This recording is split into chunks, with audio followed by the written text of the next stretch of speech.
Thursday morning, Philadelphia. I'm Andrew Salciunas. Johnny the K off today because it is his birthday. So everybody flood John Kincaid's mentions on social media, wishing him a happy birthday. He will return on Friday. Obviously, tomorrow is Christmas Eve. Then we have the big day.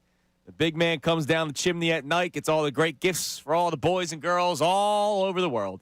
So today's going to be a day where it's me, Connor Thomas, and you. All show at 610-632-0975. By the way, we are working today, which means we did not win the Powerball. So whoever did, congratulations to you. Or I think it actually moved on to another day. So nobody won the $1.6 billion right before the holidays.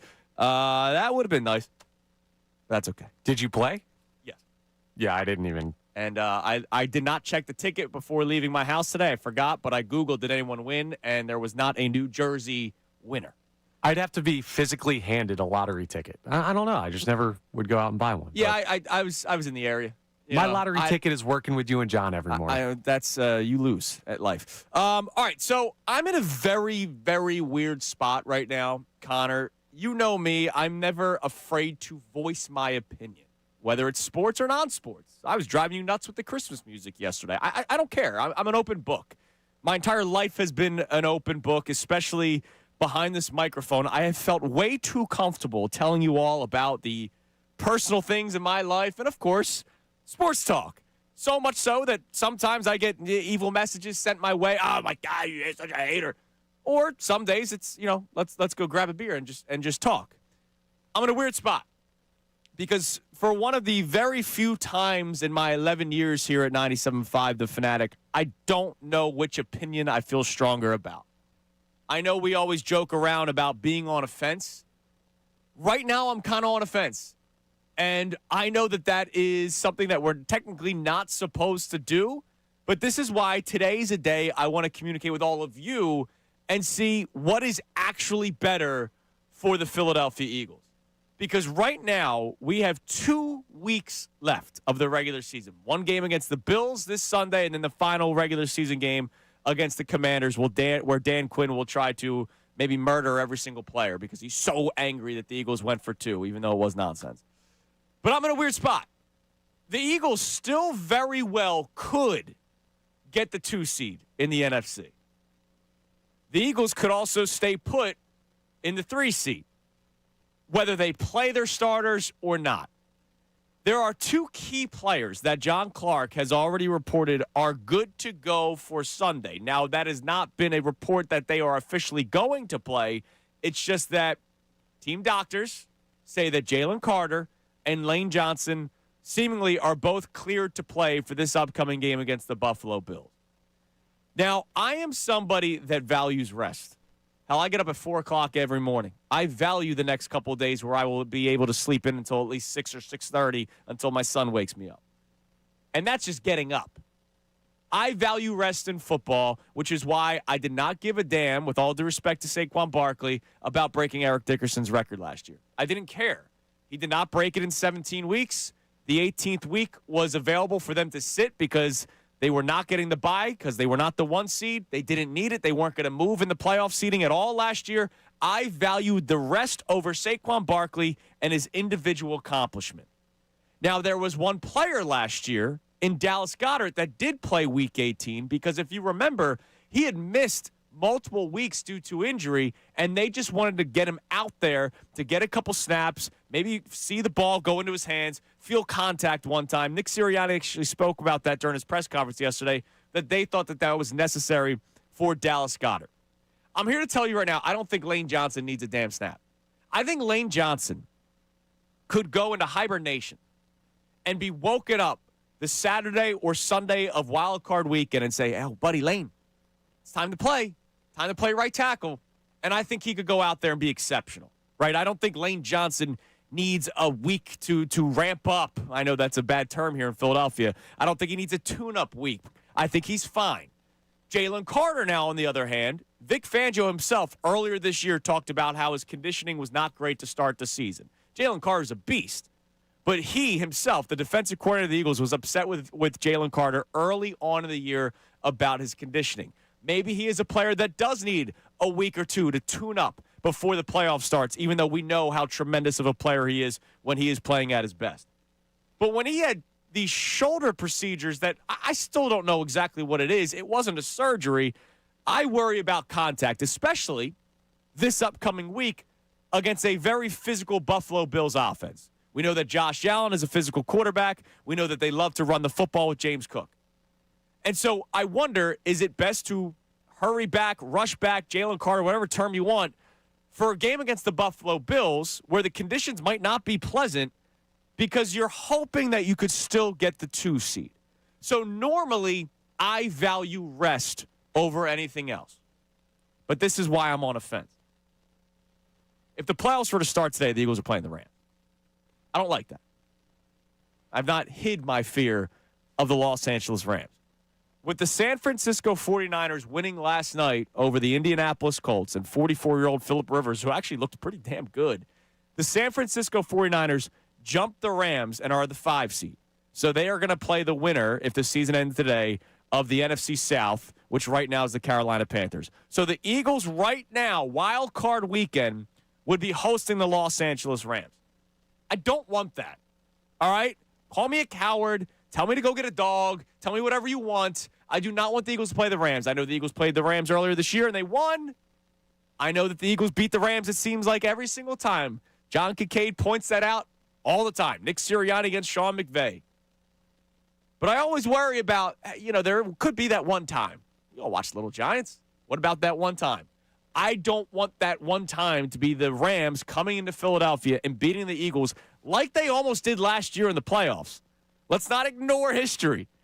If it wasn't for Jalen Carter, who we were just talking about, getting in the face of Matthew Stafford, and then eventually a tight end slipping in the end zone, the Rams come into Philadelphia and beat you last year in the playoffs. If not for 2 incredible blocked field goals in week 3, the Rams would have beaten the Philadelphia Eagles this year. I don't want to play the Rams. But now I'm on the fence. And I know that's something that we are not supposed to be in sports talk radio. But you know what? Today's a different day. John's not here. There's more time for you at 610-632-0975. Whether you want to text in, whether you want to call in, obviously we have our YouTube family as well. I don't know what I should value more right now. So I wonder, can you swing me one way or another? Do you value rest more for the Philadelphia Eagles or seeding? Now think about this, because this goes another step forward. If the Eagles do bring back Lane Johnson, Jalen Carter, they're medically cleared, they're good to go, they play, they beat the Bills, and there is still a chance for the 2nd seed in Week 18, you're not going to play Lane Johnson, Jalen Carter, and your starters in Week 17 and then say, we're not going to play in Week 18. Even though the 2 seed is still up for grabs. If the 2 seed is still up for grabs in Week 18, that means you're still playing them another week. That means not just the guys that are coming back from injury, but the guys like Jordan Mailata, who could probably use a breather. The guys like Cam Jurgens and Landon Dickerson, who definitely need a breather. A guy like Jordan Davis, who has played more snaps already this year than he has in any other season of his career, and man, has he been dominant with it. All those players do not get that Week 18 rest, which I thought was one of the key factors that they were able to get to the Super Bowl last year. So I don't know which opinion I feel stronger about. I fear the Rams, but I also fear a beat-up team or a team that's not very well rested going into the playoffs. So what do you value more for the 2025 Philadelphia Eagles? Rest, which means not bringing back Lane Johnson and Jalen Carter this week. And it means Week 18 being a week where you're taking your starters off and you're giving them a week off and you're basically conceding the 2 seed and you are staying put in the 3 seed. Or does seeding value mean more to you? Because if you do stay as the 3 seed, as of right now, which it could still change, as of right now, you're playing the Los Angeles Rams. You can text in. You can call in 610-632-0975. I'll check out my mentions on social media. I'll check out the comments on YouTube. Again, it is John Kincaid's birthday today. He is out until Friday. Now, coming up next, I'm curious if Connor is on the fence as well. But Connor says things, and we all do, about other teams that I believe are borderline disrespectful. They can come in here and get it. Is it because the Eagles are them? I'll explain more next. It is Kincade and Salciunas. Johnny out, 97.5 The Fanatic.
My complaints have been heard. You mean to tell me we can play real Christmas music and not what I hear on Mickey Mouse Clubhouse? Thank you, Connor Thomas. I also made a few phone calls to make sure that we were allowed. It is 6:14 here on this Tuesday morning. Kincade and Salciunas, 97.5 The Fanatic, December 23rd, which means the birthday of one John Kincade. So Johnny is out today. Connor and I holding down the fort. And we want to hang out with you at 610-632-0975. I'm in a weird spot today as a sports talk radio host, not knowing which opinion I feel stronger about. Do I value the rest of the Eagles more or the seeding more? So I looked at some early returns on our YouTube chat, and I saw our man MBD saying, I'm playing to win for Week 17 regardless, right? So he's bringing back Lane. He's bringing back Jalen Carter for this Sunday's game against Buffalo. However, he is sitting them regardless of what the seeding implications are in Week 18. To which, again, I'll go back to what I said in the opening segment. I don't think you can bring guys back in week 17 and then say, hey, that 2 seed's still alive week 18, but we're not going to play them. I don't think you can do that.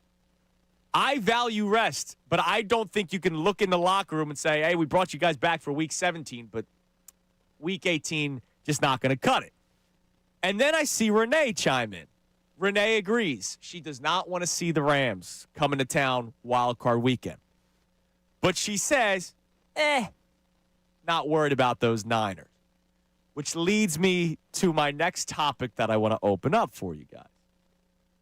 When we talk about not being worried about teams, or sometimes we maybe are borderline disrespectful, like Sam Darnold stinks and there's no way he would come in here and win. I mean, he does, and he wouldn't. And here's the deal. I don't disagree with you. Like, I don't think you're crazy for saying what you say.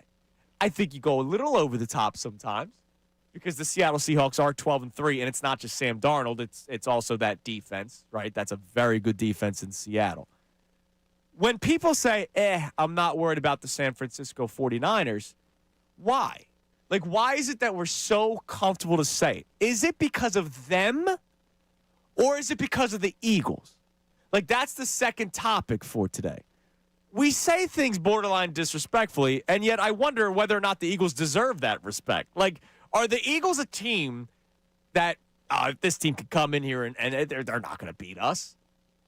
I don't know if they've earned that respect. That's not what it is to me. It's not, the Eagles are so good they couldn't possibly lose to this team, because I almost picked the Raiders over them after that third straight loss leading into that. I was like, I don't even know if I can ever pick this team to win another football game this year.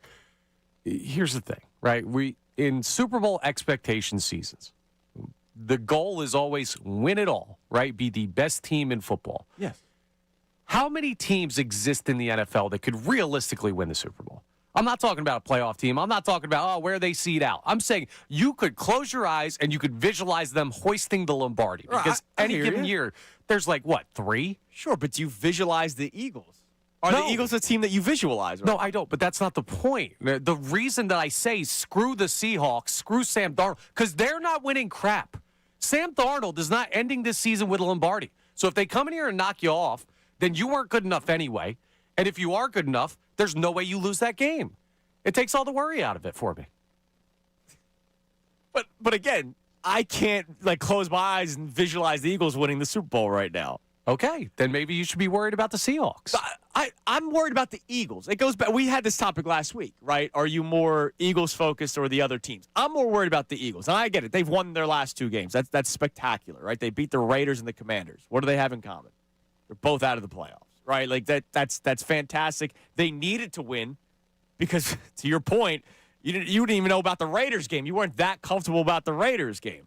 So they needed to win those football games. But I am not going to all of a sudden say after these 2 wins, yeah, here we go, we're back. I'm not there. And that's why I wonder, okay, why do we say so comfortably that a team will not just come in here and win? I watched the San Francisco 49ers beat down the Colts yesterday. I watched Brock Purdy, who I'm not even the biggest Brock Purdy believer, throw for 5 touchdown passes yesterday. And after the game, he was speaking with the crew at ESPN because it was Monday Night Football yesterday. And take a listen to what he had to say about what was clicking for the Niners offense yesterday. Brock, the first 5 touchdown game of your career, I know you weren't feeling great coming into the game because of a cold, but what felt good out on the field tonight?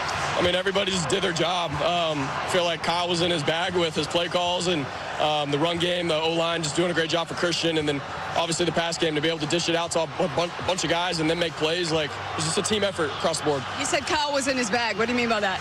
I mean, just the play calls. Everything was, I just feel like it timed out really good. The play action pass, all the things. He did a great job calling plays. Are we ever going to say that Kevin Patullo or Nick Sirianni were in their bag calling plays? No, probably not. All right.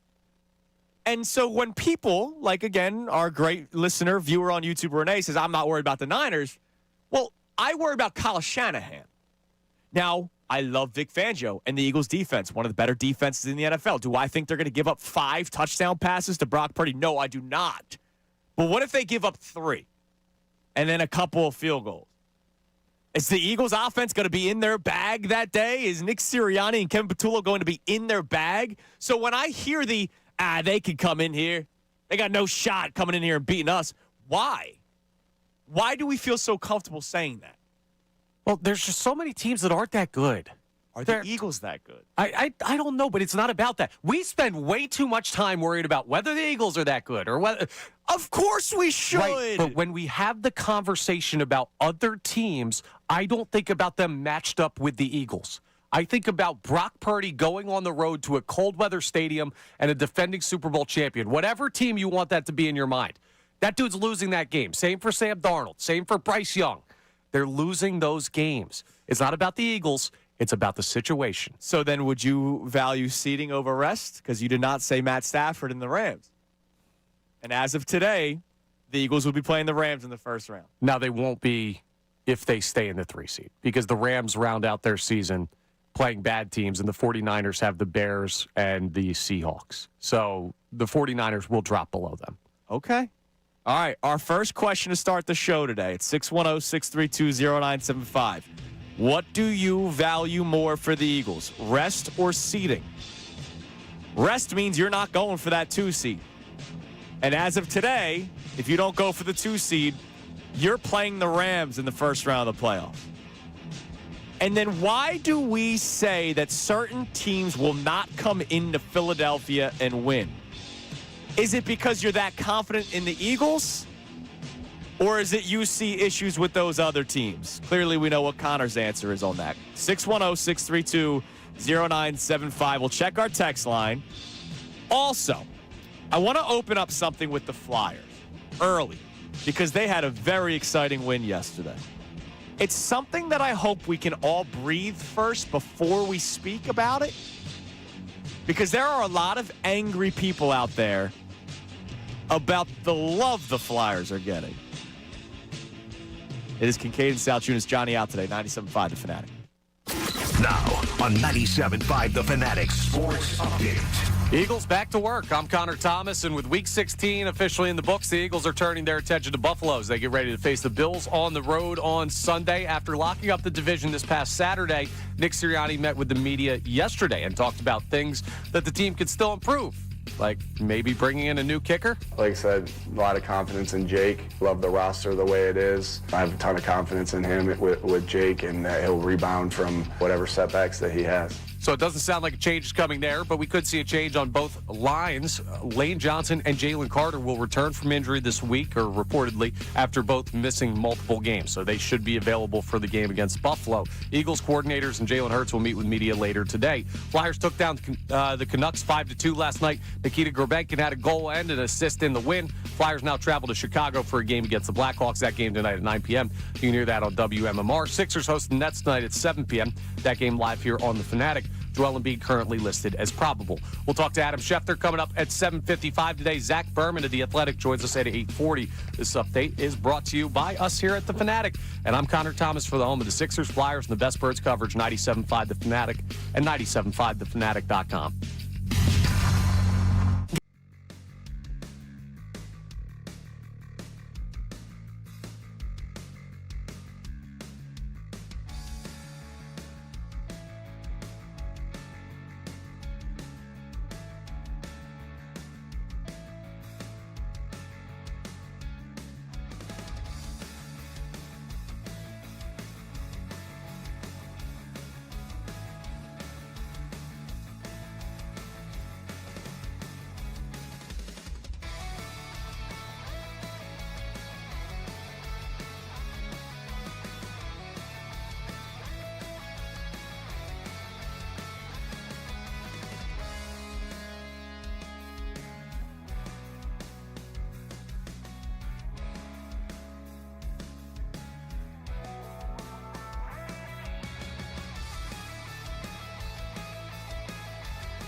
29 here on Kincade Salciunas, 97.5 The Fanatic, Giant of the K out. It is his birthday today, so his one birthday wish was to sleep in. Don't blame me, Johnny. Happy birthday. All right, so we'll get into a Flyers discussion here momentarily, but I want to get some reaction to our opening topics. I'm in a weird spot as a sports talk radio host where I don't know which side to actually lean toward. Do I value rest more or seeding? If the season were to end today, the Eagles would host the Rams. That scares me. For the Eagles to not play the Rams in this scenario right now, because things could change, the Eagles would have to go up to the 2 seed, which means they would have to play and play their starters. And I thought last year, Week 18, not playing, regardless of Saquon Barkley trying to get the record or not, was the best decision made by the Philadelphia Eagles. And remember, round 1 was a damn fight with the Green Bay Packers. You needed that Week 18 rest. And I don't think there's going to be any games like the Commanders game or Chiefs game from the playoffs last year where the Eagles just roll and run over a team. I think they're all going to be tight, which is why you're going to probably need the rest, especially in the most important group of this football team still to this day, which is the offensive line. Lane Johnson's been out. Landon Dickerson's been banged up. Cam Jurgens has been banged up. And those are the two we talk about the most. Who knows about Jordan Mailata and Tyler Steen? Mailata, by the way, who straight up told you at one point this season that his body did not recover from last year. 610-632-0975. Also, why do we say some borderline disrespectful things about other teams in the NFL? Is it because we have confidence in the Eagles, or we just don't believe in them? Noel on our YouTube chat says it's confidence in your own squad. That's all it is. Well, I don't have that confidence. Let's go to Brian in Middletown to kick us off. What's up, Brian? You're on 97.5 The Fanatic. Hey, good morning, guys, and happy holidays. Happy holidays, brother. Thank you. Yep, enjoying the conversation. I definitely would prioritize seeding, actually, because if they're going to get a higher seed, that means they're obviously winning these last 2 games, which also probably means they're playing a better brand of football, but, a more consistent brand of football. And here's the thing, I imagine the game against Buffalo is going to probably take all 4 quarters. Sure. But, if you're playing well against Washington, the last game of the season, you could probably put them away early in the second half, and you could probably get that second playoff game at home. That would be important. Yeah, I mean, look, if you could have home field up until potentially the NFC Championship game, or if somebody knocks off the 1 seed, like let's say the Seahawks do hold on to the 1 seed and they get knocked off by a team because there's a lot of people that don't believe in Seattle, then it's the exact same recipe as last year where the Lions get knocked off and then the Eagles end up hosting the NFC Championship game. Absolutely. Let me add this, and then I'll hang out and listen to your commentary, because we're talking about Kyle Shanahan. I have utmost respect for him as an offensive play caller, but let's face it, man. He was the OC when Atlanta had a big lead against New England, and they couldn't finish him off. He had 2 shots against the Kansas City Chiefs, and his offense sputtered when it needed most. So my thing is, you have to do it in the biggest games. And really, when you talk about the playoffs, I know it's really not even an extension of a regular season. It's a new season. So you can go in all into your bag and throw 5 touchdowns against a team last night whose defensive coordinator was fired by the Cincinnati Bengals from last year, and they're using a quarterback who came out of retirement 5 years. I'm not impressed by that. Okay? If the San Francisco comes into the link, they're going to get punched in the mouth. And like you alluded to, all these playoff games are going to be tough. So you're not going to be, going into a bag of chips and throwing all types of touchdowns around the field. You're going to have to kind of really focus and kind of slug out a win. And I know the Eagles can do that. All right, Brian. Listen, man, I appreciate the call, brother. Happy holidays. Thanks for calling in. I appreciate it. I'll say this, though. All right. I understand the history of Kyle Shanahan, 28-3. I understand the history against the Kansas City Chiefs where they had a 10-point lead. I get it. Let's not discredit, though, where those games were. They were in the Super Bowl. He's a hell of a head coach and an offensive mind because he was the OC of the Falcons. Yeah, the problem is they just gave up 27 to a senior citizen, and their defense has injuries all over the place. Like, that's the thing. You can be worried about Kyle Shanahan. Well, you don't believe in the Philip Rivers magic? Not remotely.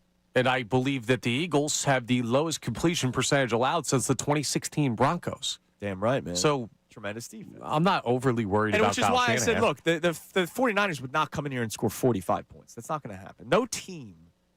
How about this? I can't even see a team score 30 against this Eagles defense in Lincoln Financial Field. I don't see it. But if it's 27, are the Eagles scoring 28? Like that's it's going to come down to this offense. And I mean, if Phillip Rivers scored 27 on that team, you better damn well score 28. Yeah, you better. Shane Steichen, a little bit of a better play caller than Petula, could actually be a factor in that conversation. I hear you. I don't want to discredit Kyle Shanahan because of two horrible collapses in a Super Bowl and a Super Bowl. They were in those two Super Bowls. And a lot of it is because of him. It's why I always say I don't care who the quarterback of the San Francisco 49ers are. They're a dangerous team. It's the San Francisco Shanahans.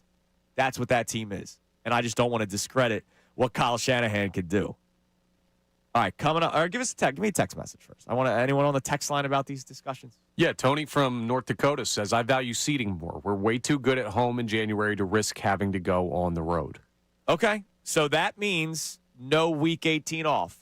Or if Brian's right, maybe you beat the crap out of the Commanders enough that in the second half you're sitting your guys, but that's still no full week of rest. There's no bye week. Last year was a fake bye week when you sat everybody in Week 18.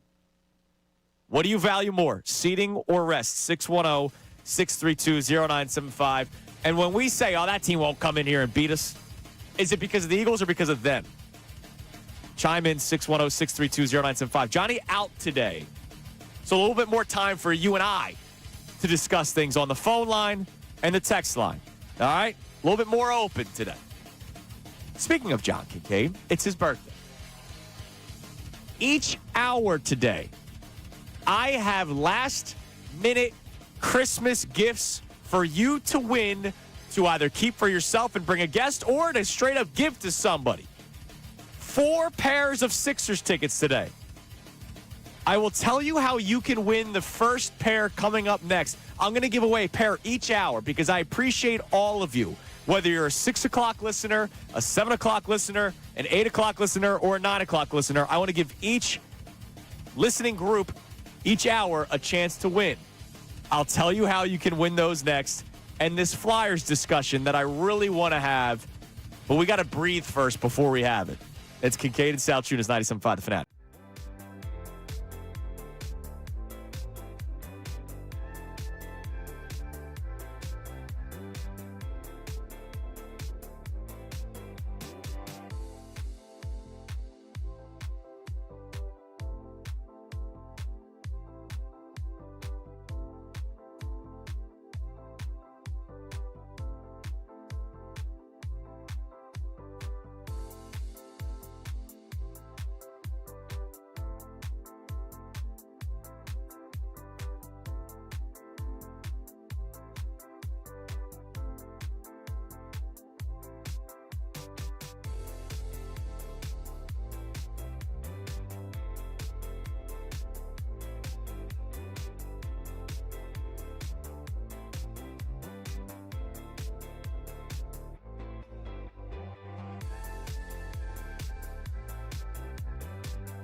I'll be so blue just thinking about you.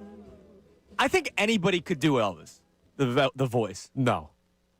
I think anybody could be the Vegas Elvis guy if they wanted to be, with all due respect to the king. I think Brother, you just ran a promotion where people at the station sang Christmas carols. Yes. And you heard what they sounded like. All due respect to everybody. There's one thing about trying to sing your own voice. There's another thing. Like, everyone could do, I want to be with you. Everyone could do the Hootie and the Blowfish. Everyone could do the Creed or whatever. With arms wide open. Everyone can do those things. I think anybody in 2025 that has, some sort of bass in their voice can be Elvis on the Vegas Strip. I don't think it's that hard. I'm not saying Michael Jackson. I don't think anybody can be a Michael Jackson impersonator. I think anybody can be Elvis. You wear the flashy suit, and he's just,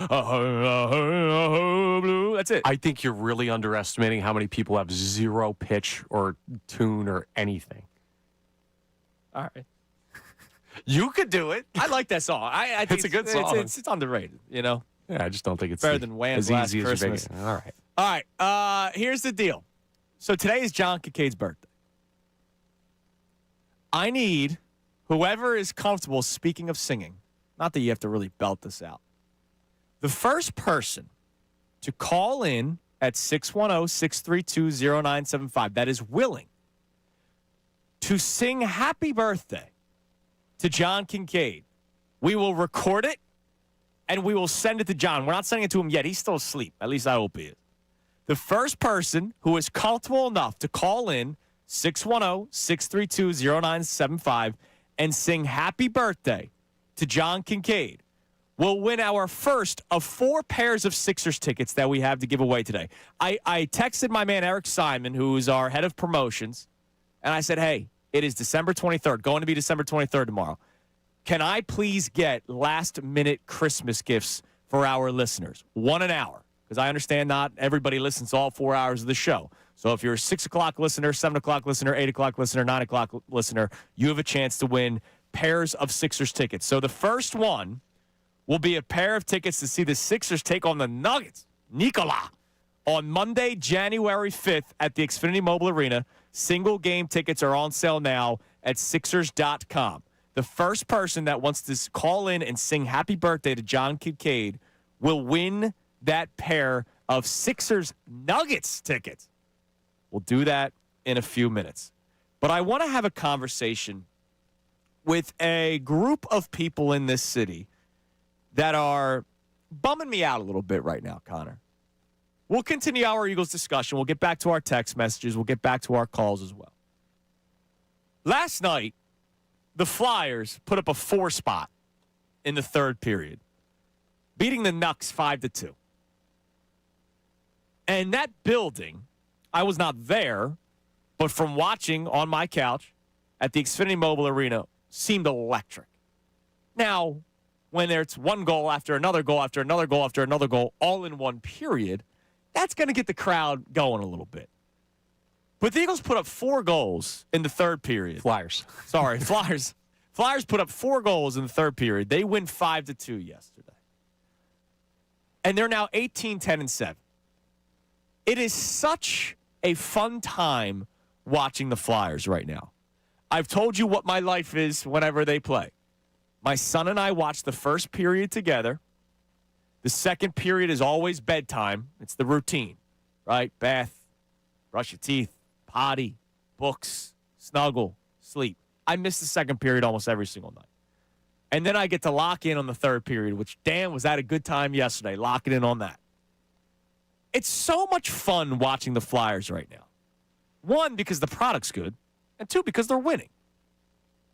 There are a lot of people that have a problem with us all of a sudden talking about them or seeing people mention them on social media that might not often mention them. And I'm here to tell you, I understand, because I've been there before. I'm going to take you back to the process days where I was the loser that was going almost every single home game, wondering if Arnett Moultrie would score 8 points. Wondering if Hollis Thompson would go 2 of 14 from 3. Wondering if I'd see KJ McDaniels get a cool dunk and suck the rest of the game. Wonder if Tony Roten would go off for 30 but have 12 turnovers in the process of that game. I was that Sixers fan that when all of a sudden they started looking good, I was saying, whoa, now all of a sudden you want to be on board? I was also like 22. I was still young. I was still naive to life, to time, to how people can go about their day. And when it is time after a long day of work or parenting or whatever it is you do in your personal time outside of work, you want to give yourself your time. You'd rather watch a TV show to let loose a little bit or just listen to music. You don't always need to watch sports because that's just more added stress sometimes, especially if you got money on the game. I get it. So I've been there before, but I've realized as I've gotten older, that was such a young and wrong thing to do. I was the loser that was still going to games for a team that was losing on purpose. Now, over the last couple of years, the Flyers have not necessarily lost on purpose, but the Flyers have not been good. The Flyers have not been a good enough team for people that say, you know what, I'm going to give my personal 3 hours in the very little personal time that I have on a daily basis to watch a team that has no chance of winning anything. A lot of people did that during the 10-year Philly drought. A lot of people have done that with the Sixers recently and during the process. The only team that doesn't get that treatment is the Eagles because there's so few games. What I want to know from people today, if you are one of these gatekeeping Flyers fans, I want to talk it out. I know why you want to gatekeep. Like, I do. Because you feel like it's disrespectful to jump on all of a sudden to be a part of the party. I've been there. I know what you're feeling. But I want to try to talk it out because ultimately, to me, as much as I love my one-on-one time with my wife, or if my best friend comes over and it's just him and I hanging out, you know what I also love? Going to a bar where there's a lot of people that I know and I could talk to. Or when I have a party on New Year's Day and it's all my friends are there and we can all hang out together. A bigger party is more fun. And when there are more people on board with the Flyers, why would you not want that? Now, if you're somebody that has not been paying attention recently and you're starting to, I would love to hear from you as well. Because I think this is the time that if you're not now, that you should jump on board. But really, for somebody that is on the opposite side, you've always been there. You've never tuned out. And now you're getting upset that either we here on the Fanatic are talking about them more just because they're good. Well, there's more people now listening or viewing the Flyers. A lot more people. We have the numbers at our disposal. We know that there's more people checking out Flyers games that are airing here on the Fanatic because they're playing better, because they're more of a draw. Connor, you went out of your way a couple of weeks ago to see the Flyers play. You bought tickets. You wanted to go to the the Xfinity Mobile Arena to watch the Flyers play. Not that you're not a Flyers fan, but you're not a guy that's going for 41 games. There are a lot of diehard season ticket holders for every sport.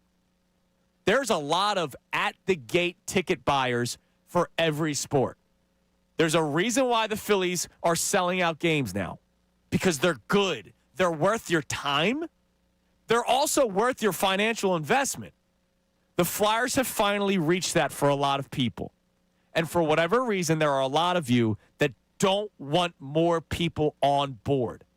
And I want to know why. I'm not going to yell at you because I was you 10 years ago.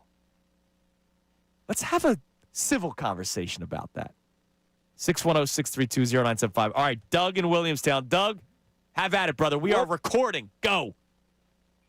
Happy birthday to you.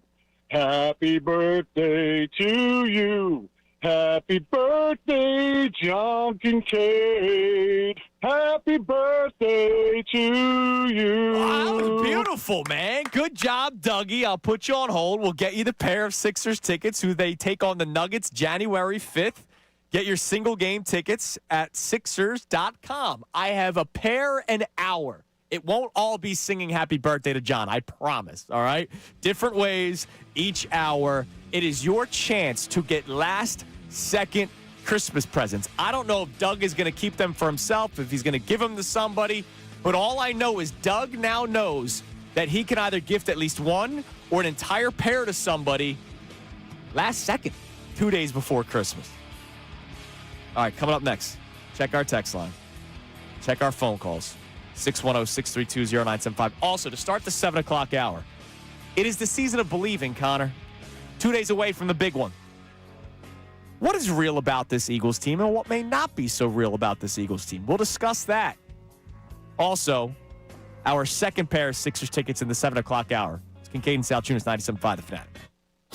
Now on 97.5 The Fanatic Sports Update. Beginning to look at Buffalo. I'm Connor Thomas, and that's what the Eagles are doing with Week 16 in the books. It will be a matchup with the Bills on the road coming up this Sunday, and after locking up the division on Saturday, Nick Sirianni met with media yesterday. He also talked about something else the Eagles are focusing on, trying to figure out what's going on with the tush push lately. That play has been really successful for us for a couple years now. Teams are doing a good job adjusting, and now it's our job as coaches to do our part and adjust there as well. So that's what we'll be doing, and we got to be even a little bit better than what we've been there. Now, maybe Lane Johnson coming back would help that. It sounds like Lane Johnson and Jalen Carter will both be potentially available for this weekend's game. We'll see if the Eagles prioritize rest, though, for those guys.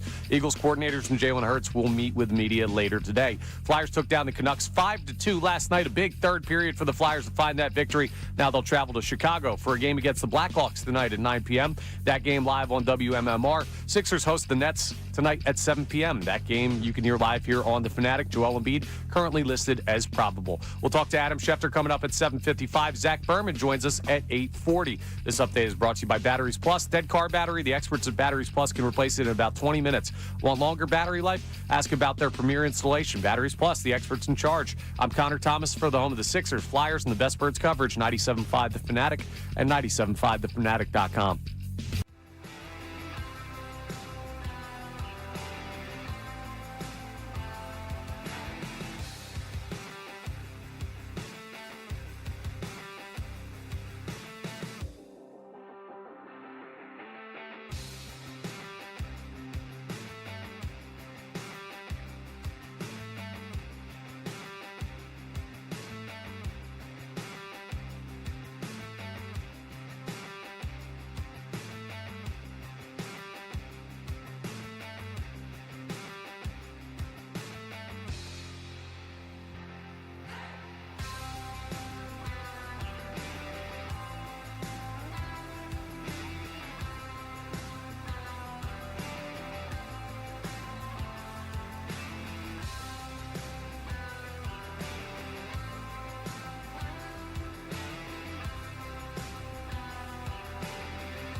6:57 here on Kincade Salciunas, 97.5. The Fanatic, Giant of the K out today, celebrating his birthday. He'll be back on Friday. Today's my last day of the week.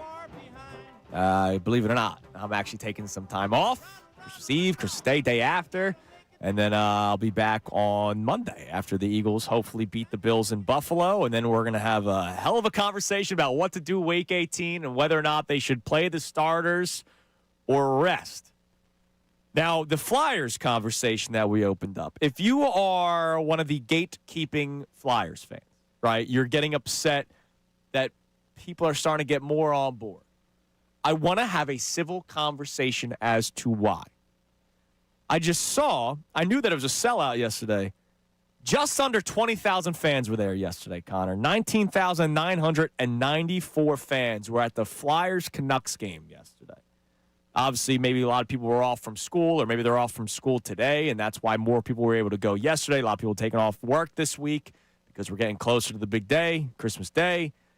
So they had a sellout yesterday. Biggest crowd of the season so far, according to Adam Kimmelman, who covers the NHL.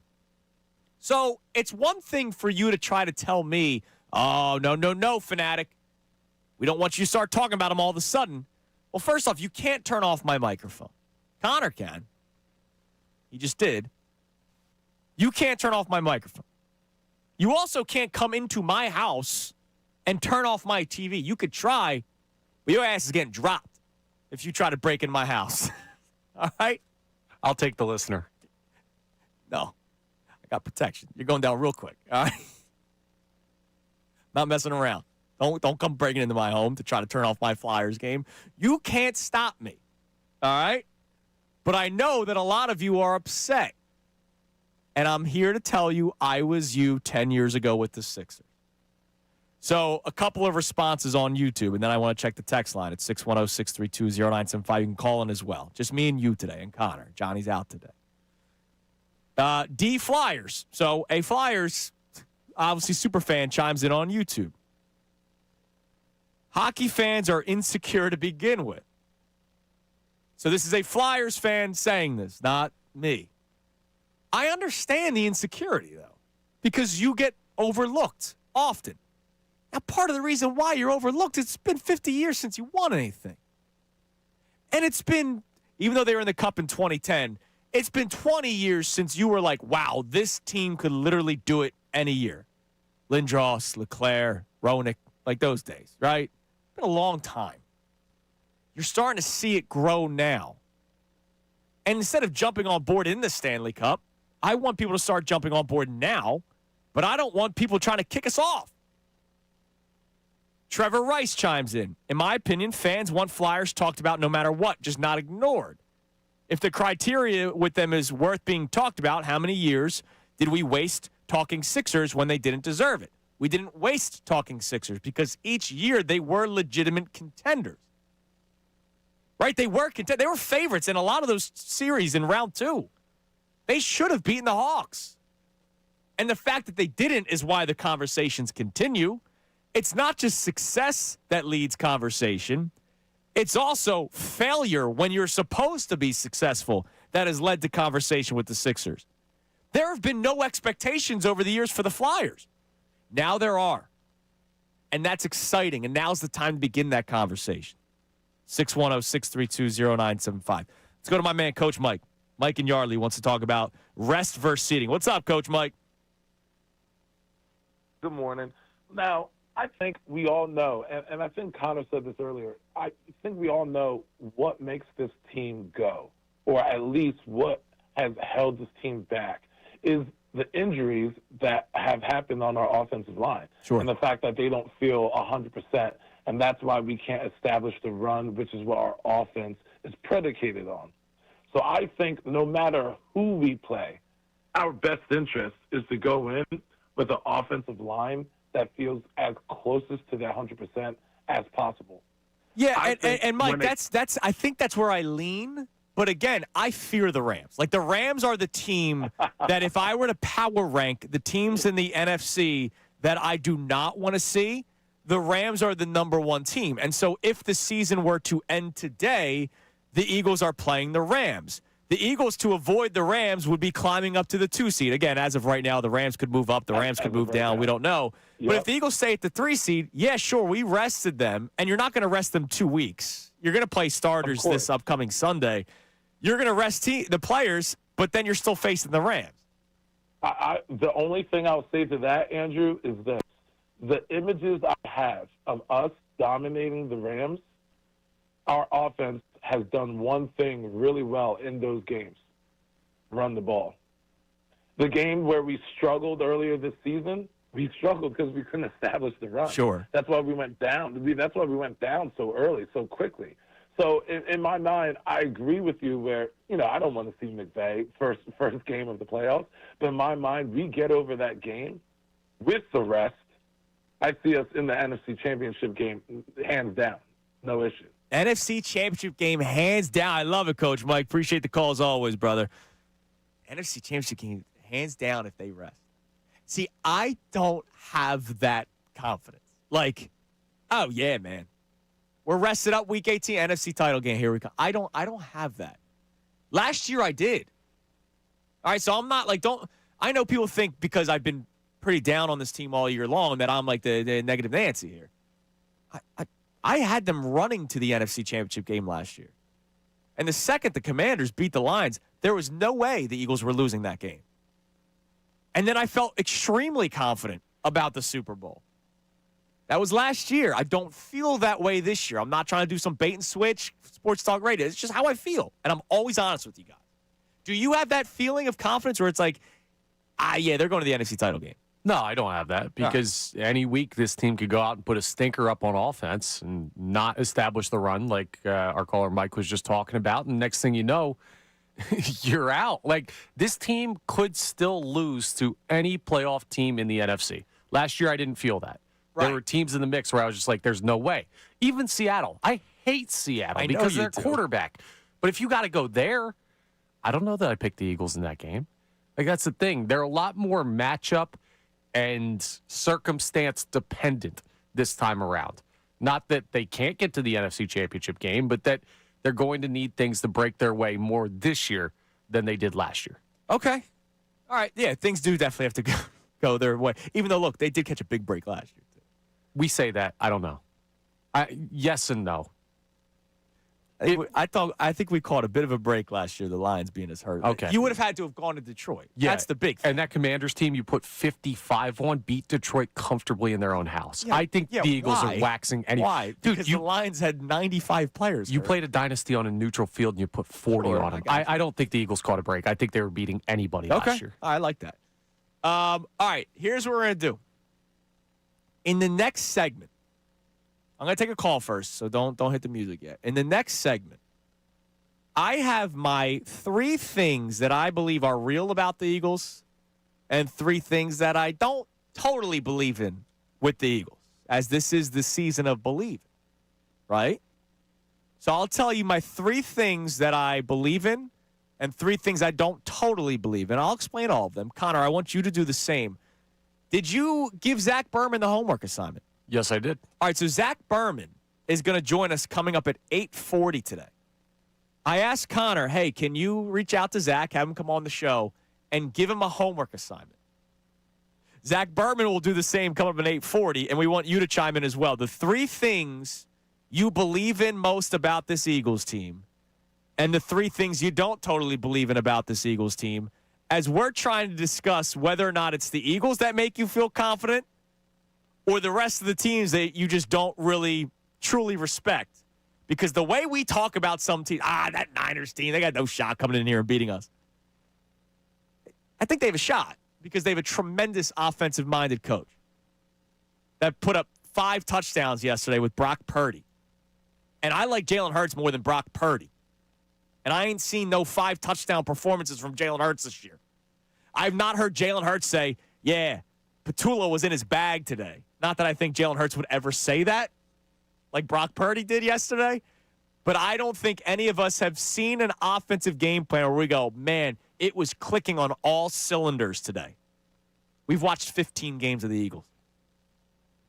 Let's go to Sean in Levittown. Let's talk about this Flyers discussion. What's up, Sean? How you doing, guys? What's up, man? How you doing? Good. Yeah, just touching base with your Flyers discussion. I mean, I'm a huge hockey fan too, and I can't say I've seen this type of chemistry from this team in a long time. I mean, just the way they move up and down the ice, they have such heart. I didn't see a lot of these big-time plays that they were getting from Torts behind the bench. I really do think that having Tonka behind the bench helps. But you're seeing a lot of these young guys that were in the system that are coming up and they're contributing. And here's the other thing. It feels real now. I mean, we're 35 games into the season, right? So it's one thing a week or two in under a new head coach, maybe there's new life, and then eventually it burns out. We're 35 games in. We're getting close to the midway point. This is real. Absolutely, and that's what I was looking forward to into the season. I said, you know what? I want to give myself like the first few weeks, maybe a month into the season, see how this team meshes together. And Dan Vladar, man, I mean, Dan Vladar has been so good. He's been spectacular. I got to see what the split is, and thanks for the call, Sean. I appreciate it. Nice Flyers talk, right? Not, hey, you can't talk about them. Like, actual Flyers talk. That's beautiful. I got to look up what the split, what Urson's record is. Because I just feel like it's bad. They're 18-10-7 overall. I'll look up what Urson's record is specifically coming up next. All right, what is real about this Eagles team? What isn't? We'll each give our 3. I want to hear from you. If you don't have 3 for each, it's fine. Give me 1 of each. I think we're all going to agree that the defense is real, so try to be specific. Because that defense is real. It is Kincade Salciunas, Johnny out today, 97.5 The Fanatic.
All right, it is 7:13 here on Kincade Salciunas 97.5. The Fanatic, our man John Kincade out today. It's also your chance to win last-second Christmas presents.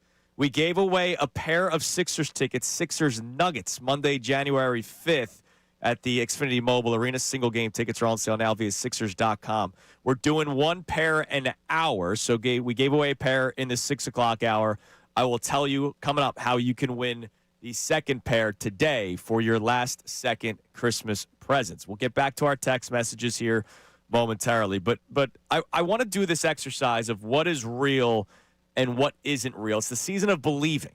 So what is real and what isn't real with the Philadelphia Eagles?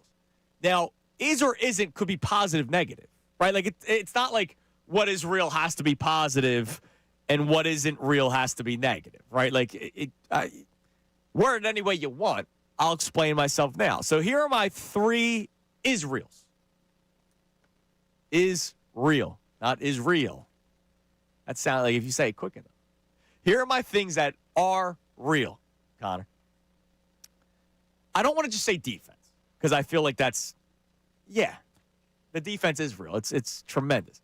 I'll go specific. That defensive line is real. What we have seen the last couple of weeks, how they wreaked havoc against quarterbacks, either getting sacks or just not giving quarterbacks time to throw the football, is absolutely real. It's the addition of Jalen Phillips. It's the return of Nolan Smith. It's Jalix Hunt not losing a step the last couple of weeks.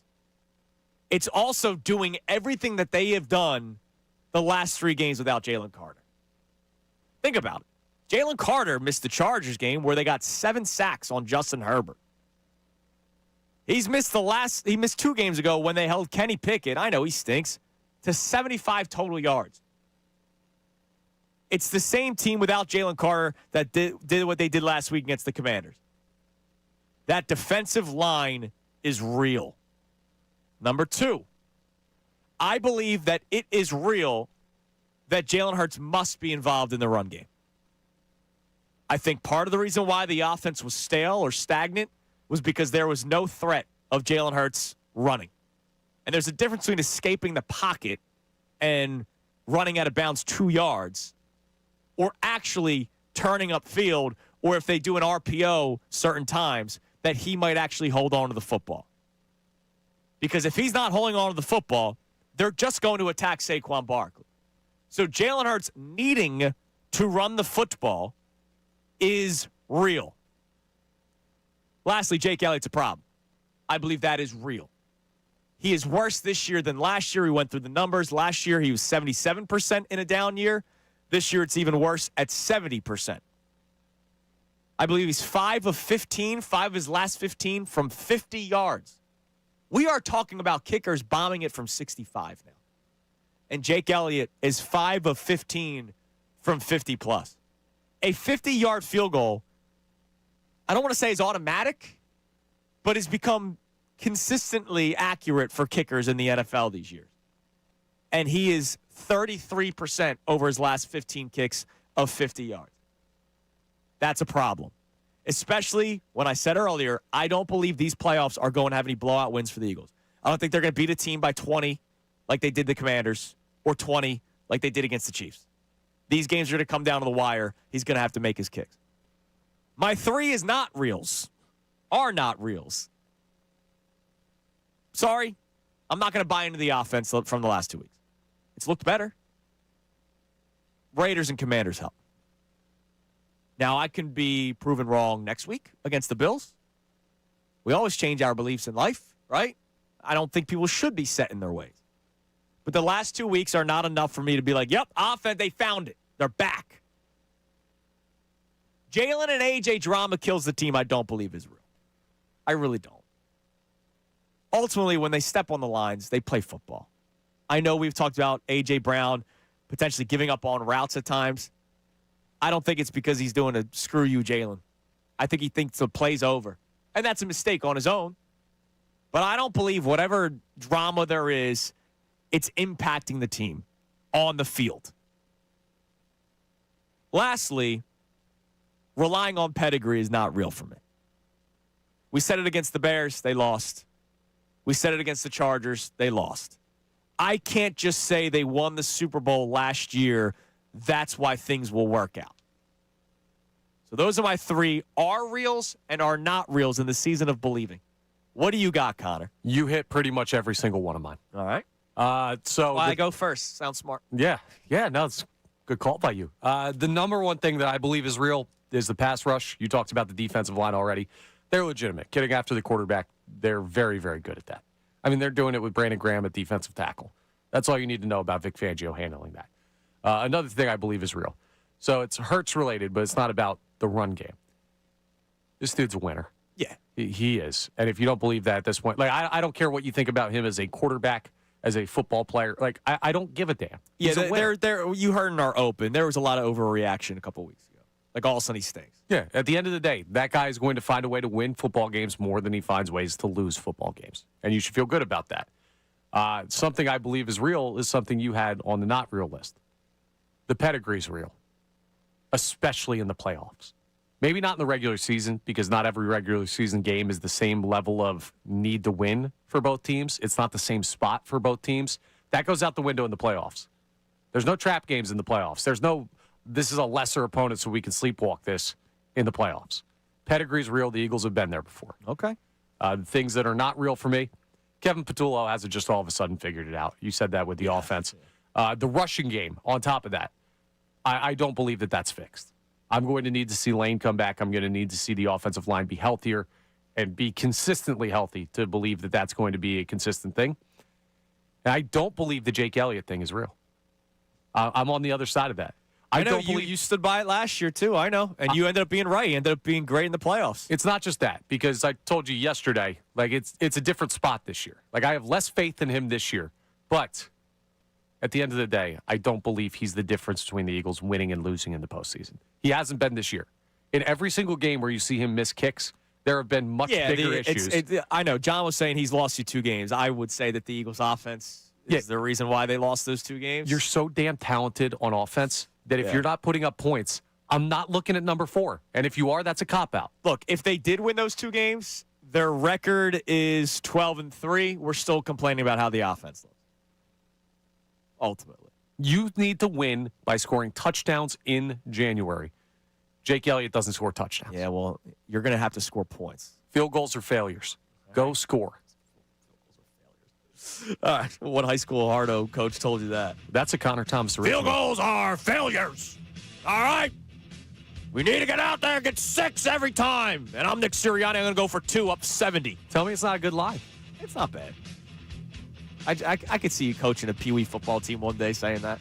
All right, coming up next, I want your answers on that. The Flyers discussion is still open. If you're a gatekeeping Flyers fan, I want to have a civil conversation as to why. It was nice. We had a Flyers call where we just talked hockey. It wasn't about fandom. That was nice. Your reaction on this Eagles, what is real, what isn't real in the season of believing. Also, speaking of the season of believing, you need a last-second Christmas present. Your chance to win our second pair of Sixers Nuggets tickets right before the holidays comes right next. It's Kincade Salciunas, 97.5, The Fanatic. Now on 97.5 The Fanatic Sports Update. Week 16 in the books. I'm Connor Thomas, and the NFL has moved to the final 2 weeks of the regular season. The Eagles are moving on to getting ready to face the Buffalo Bills on the road this Sunday. They locked up the division on Saturday. So what can they still work on? What needs to improve? Nick Sirianni met with media yesterday. He said, well, the kicker might need to improve, but I mean, it's not changing. Like I said, a lot of confidence in Jake. Love the roster the way it is. I have a ton of confidence in him with Jake, and that he'll rebound from whatever setbacks that he has. We'll see if health improves for the Eagles this week. Lane Johnson and Jalen Carter both potentially coming back from injury in Buffalo, so we'll keep an eye on their statuses. Eagles coordinators and Jalen Hurts will meet with the media later today. Flyers took down the Canucks 5-2 last night. A nice late surge by the Flyers. Nikita Grubenkin has a goal and an assist in the win. Flyers now travel to Chicago for a game against the Blackhawks tonight, 9 p.m. puck drop. You can hear that game on WMMR. Sixers host the Nets tonight at 7 p.m. You can hear that game live here on Fanatic. Joel Embiid currently listed as probable for tonight's matchup. Adam Schefter joins us coming up at 7:55. Zach Berman of The Athletic will join us at 8:40. I'm Connor Thomas for the home of the Sixers, Flyers, and the Best Birds coverage, 97.5 The Fanatic and 97.5thefanatic.com.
complaints have been answered.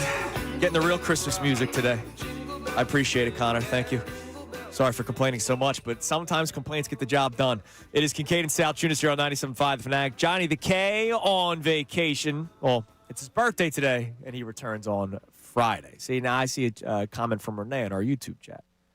I mentioned how it was nice to have a Flyers call where it was actually talking Flyers and not just about fandom and gatekeeping. And she says, yeah, that one call was more than enough. Don't need to hear more about the Flyers. See, that's wrong. All right?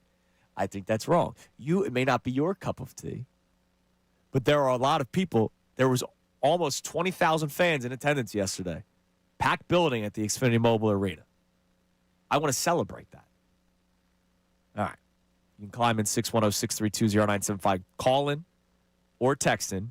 We also just did the what is real and what is not real about the Eagles during this season of believing. I gave mine. Connor gave his. Again, as a reminder, in case you're wondering where we're kind of going with this, you can send one if you want. You don't have to do 3 and 3. What I believe are real about the Eagles, the defensive line, especially since Jalen Carr has been out, they've played spectacular. They never lost a beat. I believe it is real that Hurts has to run the football in order for this offense to really reach its true potential. And the offensive line, obviously, has to get healthy. And I believe the Jake Elliott problem is real. I don't think they can just go away from that. I don't think he's just going to all of a sudden – it might just go through the uprights one time and it'll be fine. We'll see. But I believe that problem is real when I believe these playoff games are going to be a lot tighter. What I don't believe is real, the offense the last 2 weeks, I'm not going to get all over the top excited about it. I don't believe that the Jalen and AJ beef, whatever it is, kills this team. And pedigree right now is not real enough for me to say that's the reason why they're going to win football games. Because I thought that against the Bears. I thought that against the Chargers. They lost both those games. Pedigree does not mean squat for me right now. But you get my point about how the playoffs are different than where pedigree plays in the regular season, right? Yeah, I get it, but what was the pedigree of the 2017 Eagles? No, it's not the end-all, be-all, but it matters. Sure. How did it matter in 2017? Patriots had all the pedigree in the world, and Nick Foles threw for 400-plus yards. Okay, you're going to use, the second coming to prove, that was a miracle. Well, the Bengals beat the Chiefs a couple of years ago. Well, pedigree was there. Yes. Sometimes pedigree, it is a factor. I'm not saying you're wrong. There is something to wetting yourself the first time you have a chance to play in a playoff game, right? It's like last year with me with the Thunder in the NBA. I was not going to believe it until I actually saw it because there is a difference. When they played the Nuggets, I thought that was going to be their most difficult series because one team was battle-tested, one wasn't. How many games did that go? 7, I believe. 7 games. Thunder won, and then they never looked back. To me, pedigree does matter. I agree with you. But I'm finding out that it's not the end-all, be-all. And I don't know how much of a chunk of the percentage pie it actually takes up. So we want to hear from you, 610-632-0975. All right, we'll get to the text line here in a second. But what I want to do now, second pair of Sixers, speaking of the Nuggets, Sixers-Nuggets tickets to give away. We're doing last-minute Christmas presents for you. Congratulations. You're running out of ideas. Maybe you're running out of funds, right? You're waiting for Santa to help you out a little bit in 2 days, but you want to get something nice for somebody. I have Sixers tickets for you. First person to be able to answer this question at 610-632-0975 will win. Middays with Marks comes your way at 10 o'clock every single day. And it's been great since Johnny returned to the Fanatic after his hiatus where he went into a cave. And now he's back. Ray done aside, because Ray is producer/co-host. Johnny Marks has had 4 rotating co-hosts since the show started. I need you to name all 4 rotating co-hosts that Johnny Marks has had. Ray done aside. Not saying Ray doesn't count, but we just know that Ray is on the show. There are 4 rotating co-hosts on Middays with Marks. If you get all 4 right, you will win our second pair of last-second Christmas present, Sixers Nuggets, a pair of tickets for January 5th. All right, what do we got on the text line as we wait for people to call in when it comes to any of our topics we have today? All right, this texter checks in. They're taking a bit of a shot at you. And they say, if you're scared, go to church, Andrew. Grow some chest hair. You don't think we're in the Rams' heads after all the times we beat them? Rest is important. But if you can get the 2 seed, though, go for it. All right, I will say this. Wait, so I'm trying to figure out why they want the 2 seed if they're not afraid of the Rams. Well, they just want the higher seed. The higher seed, okay. I do have at least 7 chest hairs. That is an area where I'm lacking. I'd say we'll count, but I don't really want to. to. There's not, and I'm one-sided. Right pec more than the left pec. It's too much on the chest. It's weird. Yeah, I am afraid of the Rams. And do you not think it's in the Eagles' head that if not for Jalen Carter and a slip of your tight end in Tyler Higbee, that the Rams beat the Eagles in the divisional round of the playoffs last year? And is it not in the Eagles' head that it took 2 block kicks to win earlier this year? I don't think so. I honestly don't think so. Okay, but let's reverse the conversation. The Rams probably go, man, if we didn't have a kick block, we win that game. Man, if Higbee doesn't slip because of the snow, we win that football game. Like, I don't think the Rams would come in here and say, damn it, this is who we drew in the first round. I'm not saying the Eagles are saying, oh, no, the Rams. But I'm just telling you, I don't think the Rams, let's say week 18 finishes off, and they get the sheet in front of them, because players don't know. A lot of players don't know. Eagles players didn't know they were playing on Saturday last week. Right after the Raiders game, Nick Sirianni told them they were playing Saturday. They're like, what? I don't think a Ram is going to get the sheet, oh, we're playing the Eagles, and go, damn it, that's a bad draw for us. I don't think so. Yeah, I don't think it's, to use a baseball example, Phillies Mets, where it seems like every time the Phillies have to go up to Citi Field, they soil themselves. Or they go to San Francisco. They can't play in San Francisco. The Giants, exactly. They stink out there. I think it's very much more Phillies-Dodgers, where both teams heading into that matchup believe they can win, even if there may be a clear favorite to people on the outside. Okay, fair enough. All right, what else we got on the text line? All right, we also have a check-in on our Flyers conversation here, where this texter says, the Flyers have always been my number one. This is the most exciting season in a while, and I welcome everyone on board the bandwagon. Yes, I mean, that's beautiful. And look, for those of you, I do really want to hear from the people that are like, no, don't do it. All right? I want to hear from you. Whether you calling or texting. Okay, it's just me today. Johnny's out. So time for us to breathe and have a conversation, right? 610-632-0975. I was you 10 years ago with the Sixers. I was. I'm not afraid to admit it. I remember talking about it on these airwaves when I was producing Middays with Rob and Harry. I was like, no, I don't want more Sixers fans here. I was the one that watched these games with Tony Roten. And then I realized that I was a dumb kid. And that people I now have a kid. I don't have much time in my life.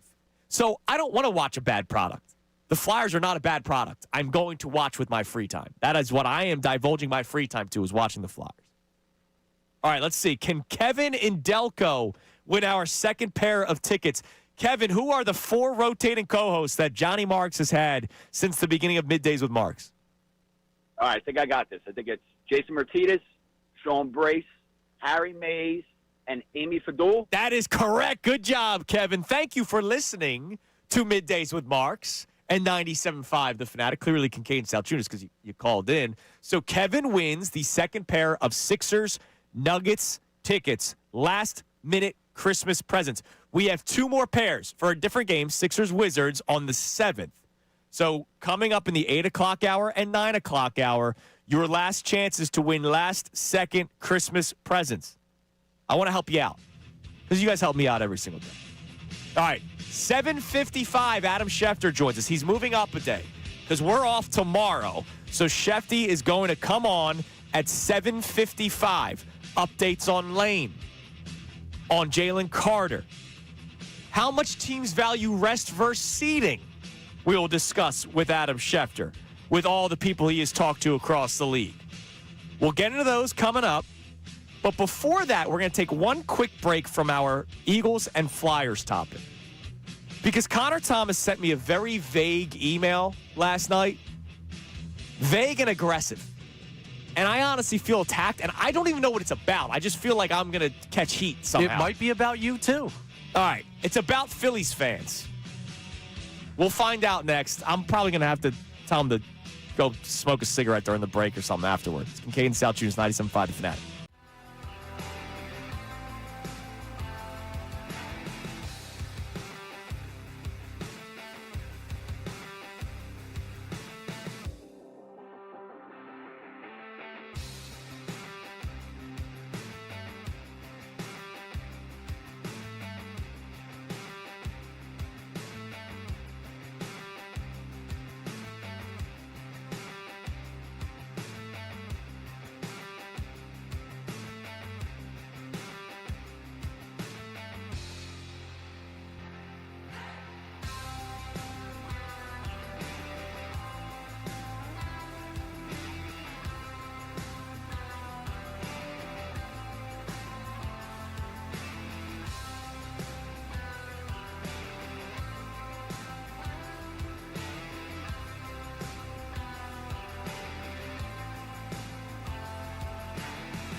I thought it was going to be the Ray Dunn version. No, this is a good one.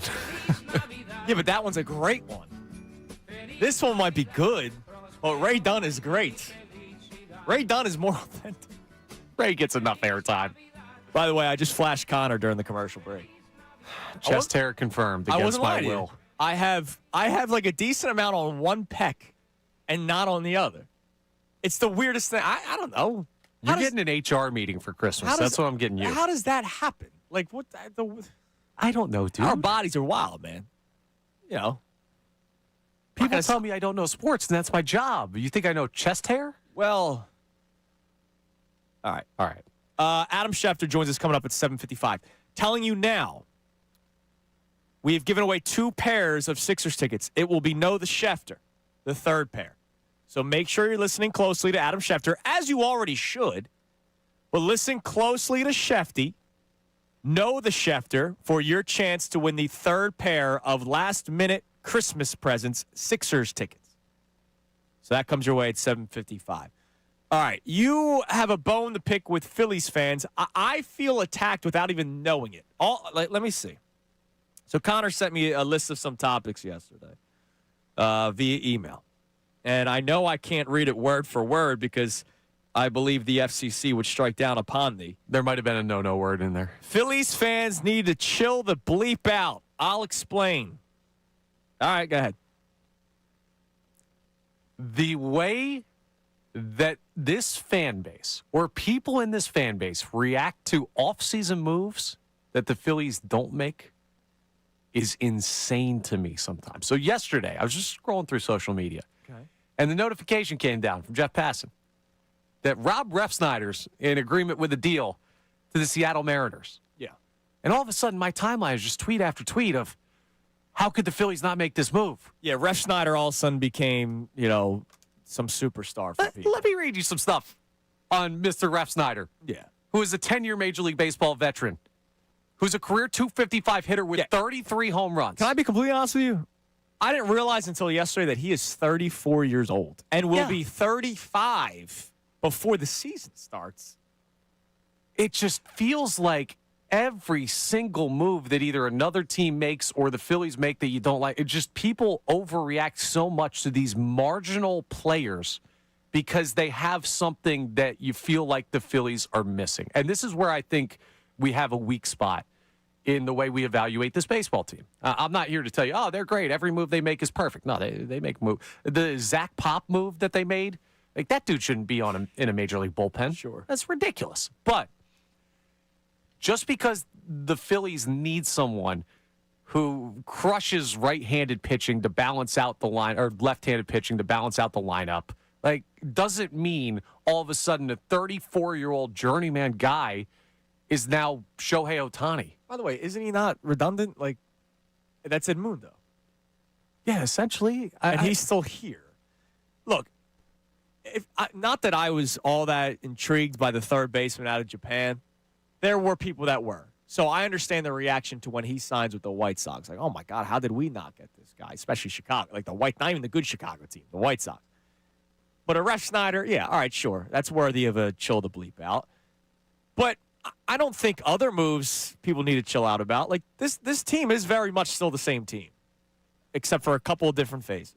Yes, and I'm not going to debate against people on that, but something you need to understand, right? And it's a very tough thing to do because it's taking emotion out of it, and I know how people feel about this baseball team right now. And we've seen it with the Sixers, we've seen it with the Flyers, we've seen it with the Eagles. It's how we get with all of our teams. But this idea of the grass is always greener because it's not Dave Dombrowski and it's not the Phillies is insane to me. There are, 3 or 4 teams right now that you could argue have a better chance of winning the World Series than the Philadelphia Phillies. Run it back or not. And I know that people are going to look at this team and say, okay, they're not going to get it. It sounds like you're talking about the Eagles. Sure. It can apply to multiple teams over the past couple of years in this city. But at the end of the day, like I can't have people looking at these marginal moves by teams that are not going to win anything and say, why aren't we them? Yeah, that's a marginal move that should not cause a stir. I agree with you there. But for anybody that gets upset with what the offseason has been so far, I don't blame anyone. And I understand the offseason is still young. Yeah, a move could be made next week. A move could be made in February. Hell, a move could be made in March. That's what happened with Bryce Harper and Machado, right? It didn't happen until I think spring training. Did it start yet? It was pretty close. I think it had. It was I know the February. press conference was in Clearwater. Yeah, it was February, so it had to have. So a move could still happen. But what is the move that's going to swing the needle for people at this point? Right. We're just such in the echo chamber of this team doesn't know what they're doing because they're running it back again, that every guy they don't get, they should have gotten, and every guy they do get isn't good enough. And that's not a fair evaluation of where the team is. I'll be honest. I can't go into another season where I'm questioning 5 through 9 in the order. And right now I'm questioning 5 through 9 in the order. Right, you're going to. And that's a fair criticism of the team. But adding Rob Refsnyder does not make you not question I would have still questioned 5 through 9 in the order. Right. Some of these other moves just doesn't move the needle the way people treat it. And that's just such a anti-anything that this team can do right now. And I get the emotion behind that, but you got to have a little more logic. Okay, fair enough. All right, what do we got on the text line about anything we've talked about so far this morning? All right, so we have another check-in here. Recently, we got some texts on the real and not real, and this texter says, Quinyon Mitchell's performance this year is absolutely real. Yeah, I wrote that one down, but I had like 7 reels, so I had to narrow it down to 3. I will read you word for word what I wrote down. Here you go. Field is cut in half on defense. That's what I wrote down earlier. Because teams don't throw that way. Oh, no, it's not. The field is cut in more than half. Yeah, I got you. Cooper DeJean. Yes. He's not a safety. You're right, over the middle of the field. But it was sort of my wording for Quinyon Mitchell. Like, teams aren't looking that way. And if they do, they're not really completing that way. So that's a great one. What else we got? But that texter also says the blame on Hurts's play for horrible play calling is not real. So obviously pointing more towards the offensive coordinator than Jalen Hurts. Yeah, like Jalen Hurts doesn't stink. All right. And I'm glad that the Open is what the Open is this week. If you missed it, if you weren't listening right at the start of the show at 6 o'clock, it was me saying yesterday that a lot of people overreacted to a couple of bad games for Jalen Hurts and one really bad game. We can't deny that those games were bad, but there were people that came out from the woodwork and all of a sudden said, see, I told you, he stinks. They could be so much better with this guy. There were people that legitimately thought Tanner McKee should take over. All right? Really thought McKee would be the guy. I can't believe we're saying that about a guy that won the Super Bowl 10 months ago. Does this happen in other cities, or is this an us thing? I think it happens in other cities. I really do. Do you? Yeah, I think we might sometimes be more ravenous than other cities because we care more. But I imagine it happens everywhere. The backup goaltender theory, the backup quarterback theory, that's all sports. Or all cities. It's not just Philadelphia. But do you think, like, Saints fans were calling for Drew Brees' head to roll if he had a bad game the year after winning them a Super Bowl, or Colts fans with Peyton Manning? I know the bar is higher for them as passers, but this is a dude who's been to 2 and won 1. Sure. And all of a sudden it's Tanner McKee's show? Like, that's another chill out. Yeah, well, because they saw Tanner McKee do it in a Week 18 game against backups. Right? Like, yeah. And it looked good. It's the holidays. I think we need some more eggnog around these parts. That'd be nice. Loosen up a little bit. All right, coming up next, Adam Schefter joins us. Updates on Lane Johnson, Jalen Carter, and how much teams value rest versus seeding. Our topic today is what you value more, because for the first time in the history of sports talk, I can't pick a side. I want them to rest, but I don't want to play the Rams. And if the season ends today, they're playing the Rams. It is Kincade Salciunas. Shefty next, 97.5 The Fanatic. Now on 97.5 The Fanatic Sports Update. Bird's eye on Buffalo. I'm Connor Thomas, and that's what the Eagles have right now with Week 16 in the books. Their next matchup will be in Buffalo against those Bills and defending MVP, or reigning MVP, Josh Allen. After locking up the division on Saturday, Nick Sirianni met with the media yesterday, and he talked about things the team could still improve. Like, oh, yeah, that tush-push hasn't been working too well lately. That play has been really successful for us for a couple years now. Teams are doing a good job adjusting, and now it's our job as coaches to do our part and adjust there as well. So that's what we'll be doing, and we got to be even a little bit better than what we've been there. Maybe Lane Johnson getting back will help. Lane Johnson and Jalen Carter are potentially going to be available for Sunday's matchup with the Bills. We'll talk to Adam Schefter about that coming up next. Eagles coordinators and Jalen Hurts will meet with media later today. Flyers took down the Canucks 5-2 last night. Nikita Grbankin had a goal and an assist in the win.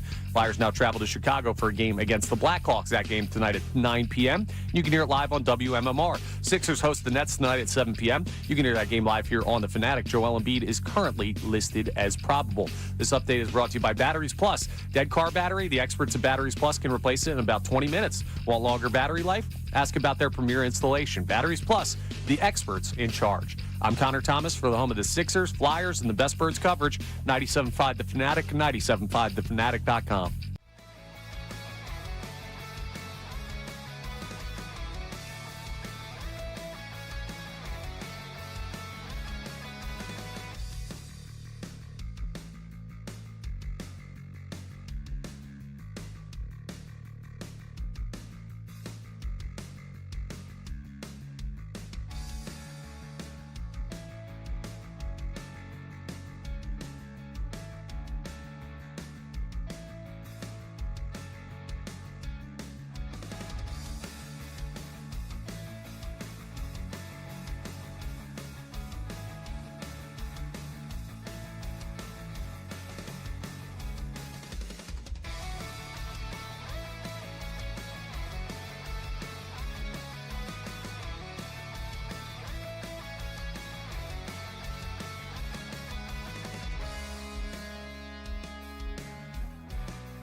It is 7:56 here on Kincade Salciunas, 97.5 The Fanatic. Johnny off today, celebrating his birthday. His birthday wish was to sleep in.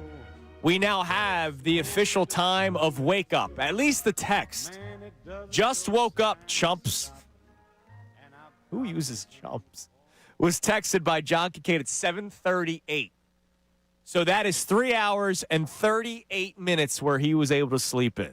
So happy birthday to John Kincade. Joining us now on the Comcast Business Hotline. Every day in business is a big day. Let Comcast Business help you move forward with what's next as you're listening to 97.5 The Fanatic, WPEN, HD1 Burlington, Philadelphia, a Beasley Media Group station broadcasting live from the Comcast Business Studio, powering possibilities.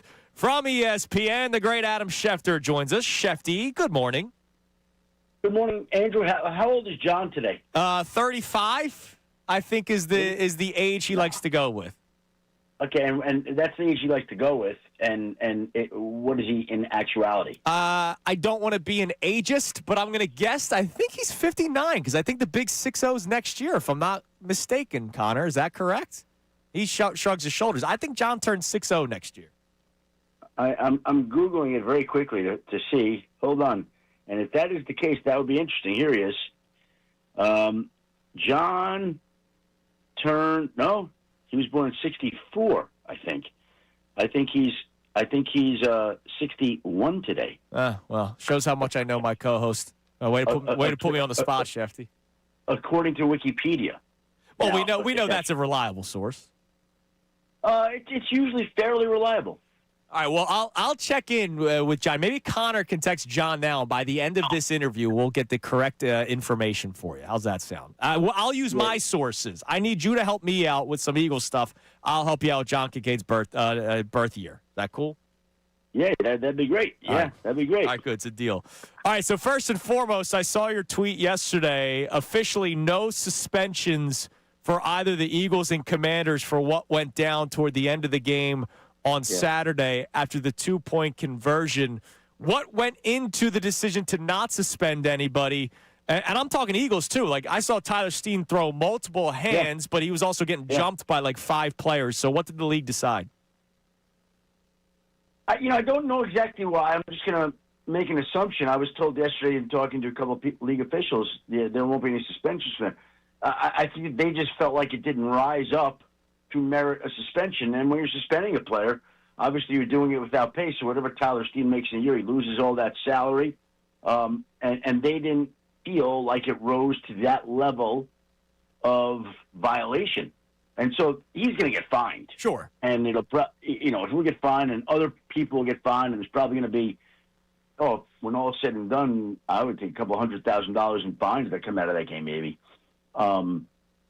And there'll be a bunch of them, and we'll see how it goes, but no suspension, so they're spared there. And by the way, like, you just, it's easy to say, but you can't, once you start throwing punches and initiating altercations, you bring suspensions and discipline and fines into play. Is it worth it? No.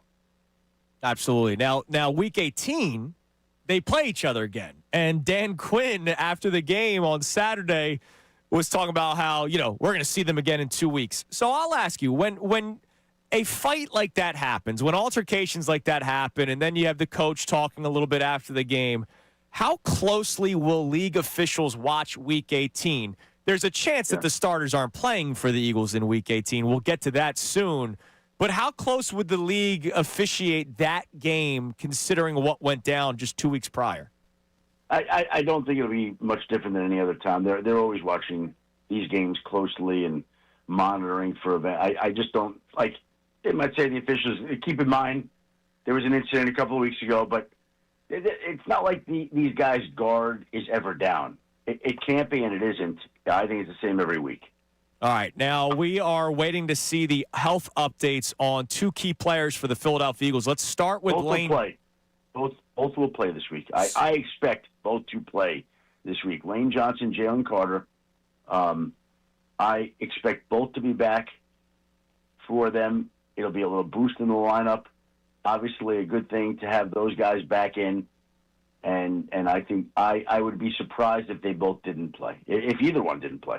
All right, so let's talk about this a little bit because Lane Johnson, to me, I said it earlier, I think Lane Johnson could go into hibernation and I think they could shake him awake and say, hey, it's time to play, and he'd be fine, right? I don't think he needs like a tune-up game. I think he would be okay. He's a future Hall of Famer as long as, some of the extracurricular activities doesn't keep him out of it. How much do teams value rest versus seeding? Because there is still a scenario where the Eagles could climb up to the 2 seed, but we also know last year when they had a chance to break the rushing record with Saquon Barkley, they valued the rest over the record. So how much do teams value the rest and seeding? Well, I think every case is different.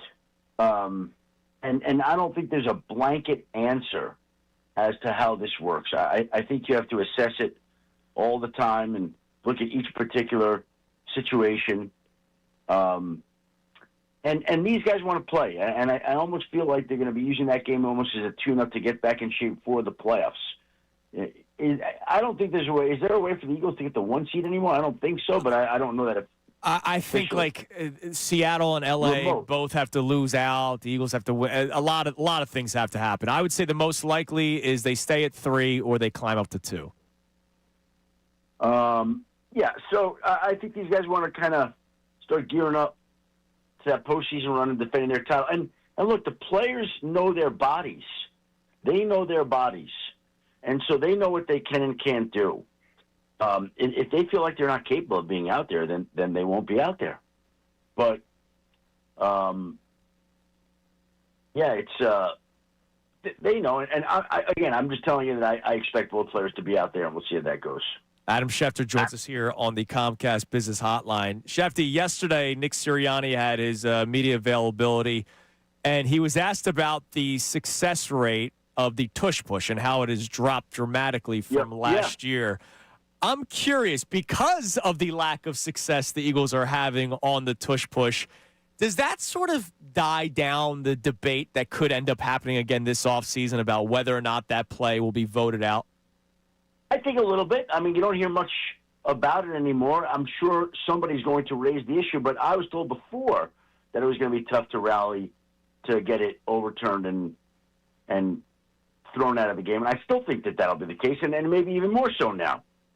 Yeah, I just figured, if it was still an 85 to 90% success rate, maybe there would be more teams willing to vote it out. But because it's down, I think it's in the 70s, if not upper 60s right now, because it's down, I mean, what would you even vote out at this point? You can't say that it's an unstoppable play because clearly it's being stopped. And we all know that the player health and safety thing was pretty much nonsense from the beginning. Well, agree. And, they'll look at it. But I haven't heard much about it at all. So until you hear something like it's going to be picking up steam, that's a different deal. But that has not been the case lately. All right, I got a couple non-Eagle stuff for you here, Schefter. Yesterday, Connor Thomas, the great producer of this program. Yes, sir. He said yesterday, he asked us a question, and I gave an immediate answer, and then I started thinking, and that's always a bad thing. Who is the coach of the year, in your opinion, in the NFL? Here's the whole thing. I don't remember the last time where there were this many qualified, deserving candidates. You can absolutely make an argument for Mike Vrabel. You can make an argument for Liam Cohn. You can make an argument for Ben Johnson. You can make an argument for Kyle Shanahan. You can make an argument for Mike McDonald. You can make an argument for Sean. None of them would be wrong. None of them. Who would have thought that the Jaguars could win that division and be the 1 seed? Nobody. Who would have thought the Patriots could win that division and be the 1 seed? Nobody. Who would have thought the Bears would win it? Nobody. There are some coaches that have done some incredible jobs this year. How many teams could overcome the loss of their 2 best defensive players and still rip off all these wins and be in position to secure the number 1 seed in the NFC like the Niners? That's amazing. The Niners have a chance here to theoretically play 5 straight home games from now on. Win the next 2, get the 1 seed, win 2 more for the Super Bowl at home. They might not have to travel again. Wow, that's actually amazing. And it's funny, today we've had a conversation about the Eagles and whether or not it's the Eagles we have confidence in or we look at the flaws of other teams more. And there are a lot of people, Shefty, that say, oh, I can't see the 49ers coming in here and winning, or I don't see the Eagles losing to the San Francisco 49ers. When you watched last night's game and you see Brock Purdy throw 5 touchdown passes and immediately credit the great mind that is Kyle Shanahan, when you hear people discredit the San Francisco 49ers, what do you make of that? I don't get too worked up about that. Like, it's fine. People can say whatever they want. The fact of the matter is they're in position to not play another road game this season. They're in position to be the 1 seed. They are a flawed team because of their injuries and some of the issues there. But they're still a good team, and you still have to beat them. And when Kyle's calling the offense, and they still have those playmakers, Purdy, McCaffrey, Kittle, Juwan Jennings, some of those guys, they're still dangerous. By the way, they're also doing this. They've been doing this largely all season without Ricky Pearsall. They were first. It's another player. George Kittle hurt his ankle last night. We'll see if he could. It doesn't, like, I don't view them. I view them as a notch below the Rams, maybe even the Seahawks. But it doesn't matter because they might be the 1 seed, and they'll have a chance to show that everybody's wrong in the postseason or not. All right, Shefty, last thing for you. It's the holiday, so we're on our warm and fuzzy feelings right now. I want to give you a chance to talk about you for a second. What was, to this date, the biggest story that you ever broke that you take the most pride in, where you go, man, I broke that story? Mm-hmm. Yeah, I really don't think like that. I know people like to do that, and it's fun to think back, but I honestly just look back, and I've covered the NFL since 1990, and it's been a long haul. It's been a lot of Thanksgivings and Christmases and New Year's Eves and days worked. It's been a lot of years where the only holiday really is July 4th. And it's been a blessing, and it's been an honor. Also been a burden because it kind of takes over your life. Sure. But I don't think of the one story. I think of the body of work that's been done over the 35 years. You know, one story, like, there's always going to be another story. And so hopefully I get to keep doing this for a while, and there'll be more stories to break, report on. But I don't even view it as breaking stories. I mean, like, the business has evolved and changed. And I think it's important for me to do the job the way that I can in an honorable way, with integrity. That matters to me. Damn right. I respect that, So, Shefty. Yeah, that's kind of how I view that. By the way, sources tell me John Kincaid's 61 years old. So Wikipedia, correct. Wikipedia was accurate. And So, right, yeah, I told you. How about that? Shefty, listen, man, we appreciate the time. Thanks for coming on a day earlier, and we will talk to you next week. Andrew, Merry Christmas and Happy Holidays to you, to everybody out there. Hope it's a blessed, happy, and healthy holiday season to all in the Philadelphia metro area. You're the man. Same to you, Schefter. We appreciate the time as always. There he is, Adam Schefter on the Comcast Business Hotline. All right, coming up next, I told you we were playing Know the Schefter. All right? We will ask you the Know the Schefter question for your chance to win a pair of Sixers Wizards tickets January 7th.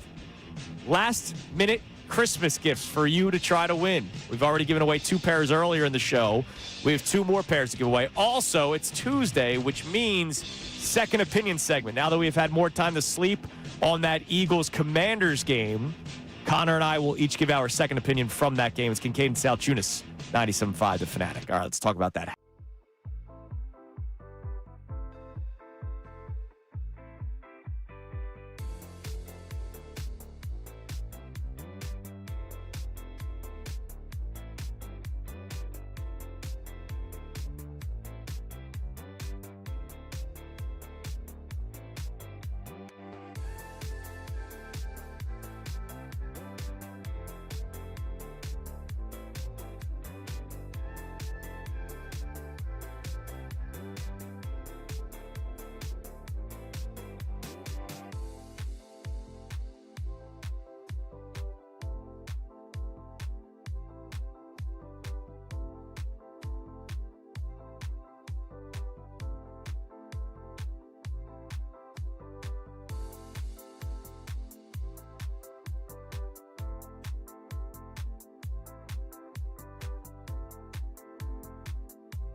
definitely glad the kids like the song. Do you not like this song? Do you? Yeah, I love this song. What's not to like about it? See, all right, when I think of Christmas songs, because I don't overdo it during the December 1st to the 25th. We play it sometimes in the background. But for me, when I think of Christmas music, I think of opening up presents Christmas Day. It's why Last Christmas by Wham is not in my top 10.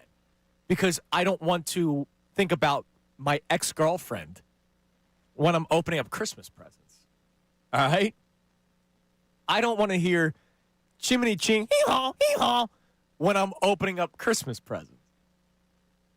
I just don't. But that's how I roll. I get it. I'm different. I'm weird. Yeah, I hear every name in the book thrown my way. But I'm just saying, like, when I think of Christmas, I think of the Christmas song. I think of White Christmas. I'm dreaming of a white Christmas, right? I think of John Legend serenading our ears Christmas morning, right? I don't think of hee-haw, hee-haw. That's a fun song. Sure. You can have it. It's all Thank yours. you. Well, I can't. When we do, if we did a Christmas song draft, go ahead. That could be your first overall My list pick. would kick the out of yours. No, it would not. Yes, it would. I'm telling you right now. Absolutely. Dude. Telling you right now. You've been off on your Christmas song opinions all week. Wham sucks. All right. Real quick, before we do our second opinion segment. First person to call in at 610-632-0975 and gets the Know the Schefter question correct will win our third pair of Sixers tickets. This one to the Sixers-Wizards game, Wednesday, January 7th at the Xfinity Mobile Arena. Single game tickets on sale now at Sixers.com. Shefty said that if the 49ers were to roll to the Super Bowl, win the 1 seed and roll to the Super Bowl, they would play how many straight home games? Because remember, the Super Bowl is in their stadium. How many straight home games, if the Niners were to win the 1 seed and get to the Super Bowl, would they play? 610-632-0975. It is time now for our second opinion segment. You might not always agree with what you hear. Sometimes you need a second opinion. Brought to you by the consultants in medical oncology and hematology. Now, I'm blessed. Connor, you're blessed with good health. We've not had to get a second opinion when it comes to some serious illnesses. John Kincade is always the one that can talk about it because he unfortunately has gone through some tough times, but has fortunately bounced back 3 times now. Tell us more about CMOH according to the copy. Yeah, absolutely. If you need a second opinion, go ahead and talk to the Sprandios. They do great work for our guy, John Kincade, and they can do that for you as well. Visit the consultants in medical oncology and hematology, cmoh.org, and take the first step towards peace of mind. All right, second opinion. So you said something earlier today that I agree with you. I'm not going to all of a sudden sit here and say the ground game has been fixed, right? Lane Johnson's not back. And look at the 2 teams they played the last couple of weeks, in the Commanders this past Saturday and the Raiders before that. But what we are seeing is that Saquon Barkley's still Saquon Barkley. All right. There was a play where even behind the line of scrimmage, he had to spin out and then he gets a 20-yard run out of it, right? Like Saquon Barkley still has that in him. It's just the offensive line needs to figure things out. Also, Jalen needs to start running the football more. And the passing offense has to become more consistent so that defenses aren't just zeroing in on Saquon Barkley. But my second opinion is, yeah, Saquon still got it, and he didn't just find it in Week 16. Okay, what do you got? Yeah, we tried to talk about this a little bit in reaction to the game, but there was a lot to get into with Jake Elliott and the going for 2. And my second opinion is I wish they would have gone for 3, run it up even more. No, Jordan Davis is the best player on this Eagles defense this year. Count Quinyon Mitchell, count Cooper DeJean, count Jalen Carter. Like, the biggest impact on this Eagles defense this year has been Jordan Davis and what he's grown into. Oh, yeah. He's the only player on this team that has taken a true, leap this year. And a lot of the guys were good already, so that's why I feel very comfortable. Like Quinyon was already really good last year. Yes. Cooper DeJean was already really good, sure. So I'm not taking a shot at those guys, but Jordan Davis has taken a gigantic leap forward to the point where it might screw the Eagles cap situation up in the best possible way. He is at 605 snaps this year. His second closest career amount of snaps was 519 back in 2023. He's going to go over 100 more. Last year, he had 388. He is running away with the snap count compared to his previous years in his career. And he's tremendous at it. It's not like he's overplaying and he's struggling. He's playing great. So good job, Connor. All right. Thank you to our friends at CMOH. Coming up next, I saw a reaction on our YouTube chat to the San Francisco 49ers and Kyle Shanahan that I would like to address. I'm also being told I'm not fun because I don't like Dominic the Donkey. Yeah, that's correct. That's a crazy take by you. Yeah, go ahead. You guys have fun at your party. All right? I would rather go to a party with no Christmas music and just actual music than listen to Dominic the Donkey. All right? Also, what does the NFL playoff picture look? We already told you if the season ended today, the Eagles play the Rams. What's the path to the Super Bowl if there is one? We'll get into that next. Kincade and Salciunas, Johnny out today, 97.5 The Fanatic. Now on 97.5 The Fanatic Sports Update.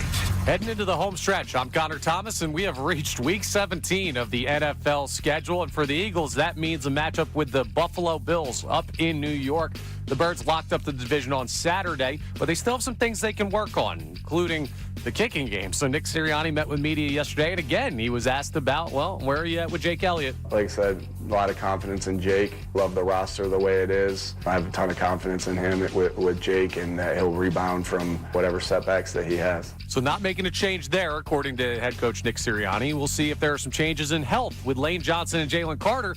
Adam Schefter just told us he expects them both to play this weekend, so we'll keep an eye on that. Eagles coordinators and Jalen Hurts will meet with the media later today. Flyers took down the Canucks 5-2 last night. Nikita Grabenkin had a goal and an assist in the win. Flyers now travel to Chicago for a game against the Blackhawks tonight at 9 p.m. You can hear that game live on WMMR. Sixers host the Nets tonight at 7 p.m. You can hear that game live here on The Fanatic. Joel Embiid currently listed as probable. We'll talk to Zach Berman of The Athletic coming up at 8:40 for his thoughts on the Birds. This update is brought to you by Supershore. Do you own a small business? You need to hear this. A seismic shift is coming. It's time to get Supershore. Not kind of sure, not pretty sure, but Supershore coming soon. I'm Connor Thomas for the home of the Sixers, Flyers, and the best Birds coverage. 97.5 The Fanatic and 97.5thefanatic.com. The Unfiltered.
Yeah. Sleigh bells ring. Oh, yeah. Are you listening? What up, Snoop? In the lane. 828, Kincade Salciunas 97.5, The Fanatic. See, it's allowed to play real Christmas music and not Mickey Mouse Clubhouse today. I'm glad that we're doing this. All respect to Snoop, but I don't know that you could go Snoop Dogg as a real Christmas music over Dominic the Donkey. This song is better than Dominic the Donkey. Stop. All right, we're going to do this. At some point today, you and I will do a quick 7-on-7, 7-round Christmas song draft. You will get cooked. I'll even let you have the first pick. We'll go Snake. Yeah, we'll snake it. All right, we'll go Snake. All right. And Dominic better be your first pick. No. It better be your first pick. Your Mr. is the best song in the history of the world. No, he's going to be great value in the 7th because I know you're not going to pick him. Well, all right. Jeff in South Jersey has the Know the Schefter question. Jeff, how many straight games could the Niners play at home if they earn the 1 seed and get to the big one? 5. That is correct. Good job, Jeff. Put you on hold. Jeff wins the pair of tickets for the Sixers-Wizards game, which is on January 7th. We'll have one more pair in the 9 o'clock hour, and we're going to do it in a fun way. We're going to play Christmas Carol Knockout. And Andrew's going to hate all of the songs. Good. I'll explain more later on in the show. Coming up in 10 minutes, by the way, our man Zach Berman will join us at 8:40. I had Connor send him a homework assignment. Earlier today, we did our 3 things we believe in most about the Eagles and 3 things we might not believe in most. Do we have any text messages on the belief discussion?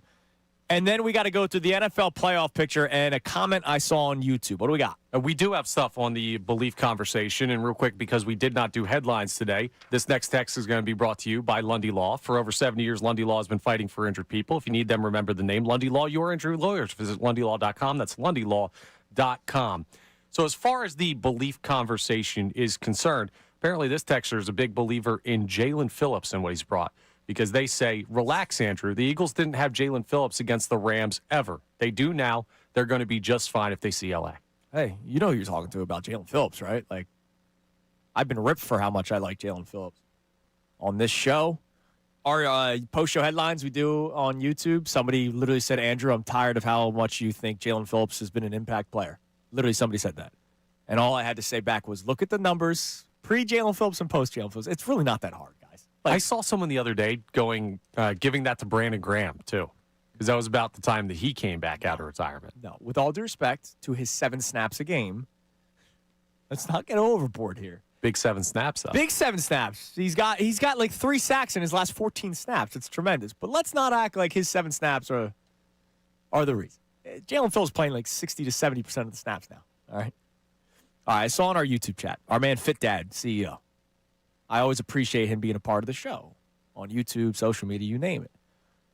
But Fit Dad chimes in about the San Francisco 49ers and, people that are discrediting them because they can't come in here and win. He says, I'll discredit them all day long because they haven't done anything in the playoffs. They went to the Super Bowl and lost. Colts defense has fallen off tremendously in the last 5 weeks. And obviously, so Sauce Gardner was out. Again, maybe I just look at it differently. To say you got to the Super Bowl and lost as like a gotcha it doesn't work for me. You got to the Super Bowl. Now, Nick Sirianni gets more credit for winning the Super Bowl. But to be like, what have they done? Well, getting to the Super Bowl is pretty damn good. Shanahan, since overtaking the San Francisco 49ers as the head coach, has played in 12 playoff games. He's 8-4. Those 4 losses, 2 of which are in the Super Bowl, and the other 2 are in the NFC Championship game. In all 4 years where they have reached the playoffs with him as the head coach, they have gotten to at least the NFC Championship game. By the way, 3 of those 4 losses, Patrick Mahomes and the Chiefs. And the Eagles, when Jalen Hurts and the Philadelphia everybody Eagles. got hurt. And I believe the Eagles still win that football game. I want to make that clear. I don't think the Niners would have won that game. But we're talking about 2 Super Bowl MVPs knocking them off. Yeah. The 49ers have a playoff resume. Yeah. I don't think it's Oh, it's just me. I don't think it's the best practice to discredit a team because they've not won a Super Bowl. They got there, but they didn't win. Yeah, so here, let me just say this real quick. Did we discredit the Eagles in 2023 or 22? Did we discredit them because they lost to the Chiefs? Because I didn't. No. Just something that I always revert back to, just to give a little more color to my side of this argument, is the number one thing I look at, and really the bottom line for any playoff team, is the quarterback. So when I'm dismissive of the 49ers, it's because of Brock Purdy. Sure. When I'm dismissive of the Packers, it's Jordan Love, Panthers, Bryce Young. And when I talk about the 49ers, I never lead with the quarterback. Yeah. I lead with the guy running. I lead with the guy running the show, and I say that Mac Jones can win football games, which they did this year. To me, I don't think Brock Purdy stinks. I think Jalen Hurts is better. I don't think Brock Purdy stinks, but I think Brock Purdy with that coaching staff benefits greatly. My biggest thing was, why pay a guy where I think you could win with a lot of people, and then you would be able to allocate that money to other players on offense, other players on defense. Remember, they had to strip down a lot of their roster this year. That's what makes this even more impressive. Obviously, they benefit from having a last place schedule, but the 49ers are banged up. They had to strip a lot of their roster to make the Brock Purdy contract work, and yet they still have a chance of getting the 1 seed. I still think they're pretty dangerous. Yeah, it's just you show me a great team, and I'll show you the 2024 Vikings, who were awesome on both sides of the ball and got smoked by the Rams because their quarterback was seeing ghosts. Right, and a lot of people like their head coach, too. I got you. All right, so the Eagles right now 3 seed. If the season were to end today, they would play the Rams. I don't like that, but for the sake of the exercise, they play the Rams. The other matchups, Seahawks, obviously, we get the bye as the 1 seed. Bears, Packers, Eagles, Rams, Panthers, Niners, because the Panthers currently hold the first place in the NFC South with that win over the Bucks on Sunday. I'm going to guess the Niners go into Carolina and win. I just don't see the Panthers winning a playoff game. I really don't. Nah, me either.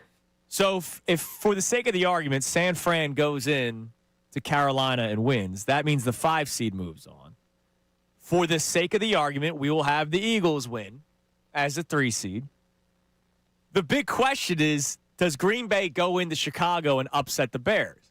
I feel like we've been discrediting the Bears all season long, and yet they keep on winning. They came in here Black Friday and won at Lincoln Financial Field. So there's 2 ways it plays out.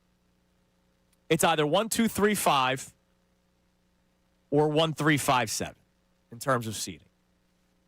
If the Bears were to win, the Eagles would play Chicago in Chicago. They would go on the road to have to beat the Bears to get to the NFC Championship game. And then the Seahawks would host the 49ers in an NFC West showdown. If the Packers upset Chicago, then the Eagles would be hosting the San Francisco 49ers. Which would you rather have? Host Niners, travel to Chicago. Damn. Because if you say... I'd rather host. All right, I agree. I fear the Niners more, but the thing is, the Bears literally beat you. And now you're going to their house. Yeah, and I don't know what Caleb Williams is. I'll go back to the quarterback conversation. Like, hey, dude's never played in a playoff game before in the NFL, so who knows if he collapses under the pressure. Been good this year, but the completion percentage hasn't been great. I don't know. I feel like on paper the Eagles would be a solid matchup against the Bears, but... You know, I changed my opinion. I'm going to Chicago. Okay, I don't change my opinion. Because the Eagles, if the offense had a semblance of a clue that day, they win that football game. Yeah, but it was 10-9 going into the fourth quarter. The Niners have played basically nobody. That's the one thing that's lost in all this. Look, I know Ben Johnson's a stud, but Shanahan and Purdy, they've been together for a while. I wonder, would people rather travel to Chicago or host the Niners? Text and call in. Immediate. 610-632-0975. I'm curious to get some immediate reaction to that. Would you rather travel to Chicago or host the Niners if this scenario plays out the way that we just talked about? That, and coming up next, Zach Berman. I put him to the test. We have a homework assignment for Zach Berman. I hope he did it. And we'll talk about some other Eagles stuff as well. What are the 3 things that Zach Berman most believes in when it comes to this Eagles team, and 3 things he doesn't totally believe in? It's Kincade Salciunas. Johnny out today for his birthday, 97.5.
Let your heart be loud. Or at least a late night present. You know what I'm saying?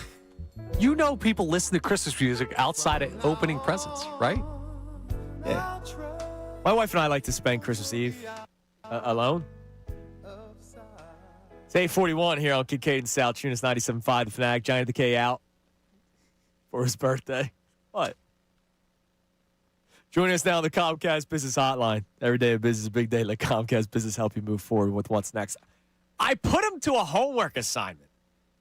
And I don't know if I should feel weird about it because we're all grown men here. And I was like, Zach, you have homework. From The Athletic, does a great job covering the Eagles. The great Zach Berman joins us. Zach, class is in session. Did you do your homework yesterday? I got the assignment about 30 seconds ago, right? So I have what you need, right? Because I cover the team. But I like back when I was in school, I would take a little more time on my homework, but I'm ready to roll with this. Well, and also back in our days, we had no Chat GPT, so I would imagine that you probably just Chat GPT'd your homework assignment, and you know what? I'd respect it because that's exactly what I did as well. But before we do the homework assignment, I'm just curious. So we're talking about the Philadelphia Eagles right now, obviously, and we're talking about the upcoming playoffs, and we're having a discussion about rest versus seeding. And for the first time in the history of sports talk radio, Zach, I can't pick a side. I have strong opinions for both, but I don't know which side I lean toward yet, which is why I need experts like you to call in and talk to me. There is still a chance the Eagles could get to the 2 seed, and there's obviously a chance that they could just stay put at the 3 seed because they've at least clinched that. What do you believe the Eagles value more? Resting some of their starters, especially in Week 18 like they did last year, or still trying to fight for that 2 seed if possible? Yeah, I would imagine in Week 18, rest would be the preference, and it's something you've seen them do before. I think if the odds were in their favor to get the 2 seed, it's a different calculation, right? Like if they go into Week 18 and they had 70% chance of it, or it's like a win and clinch the 2 seed, then it makes sense. But if it's win and it takes this, this to happen or that to happen, I think they would err on the side of resting. I think that's Week 18. I know there are a lot of conversations about Week 17.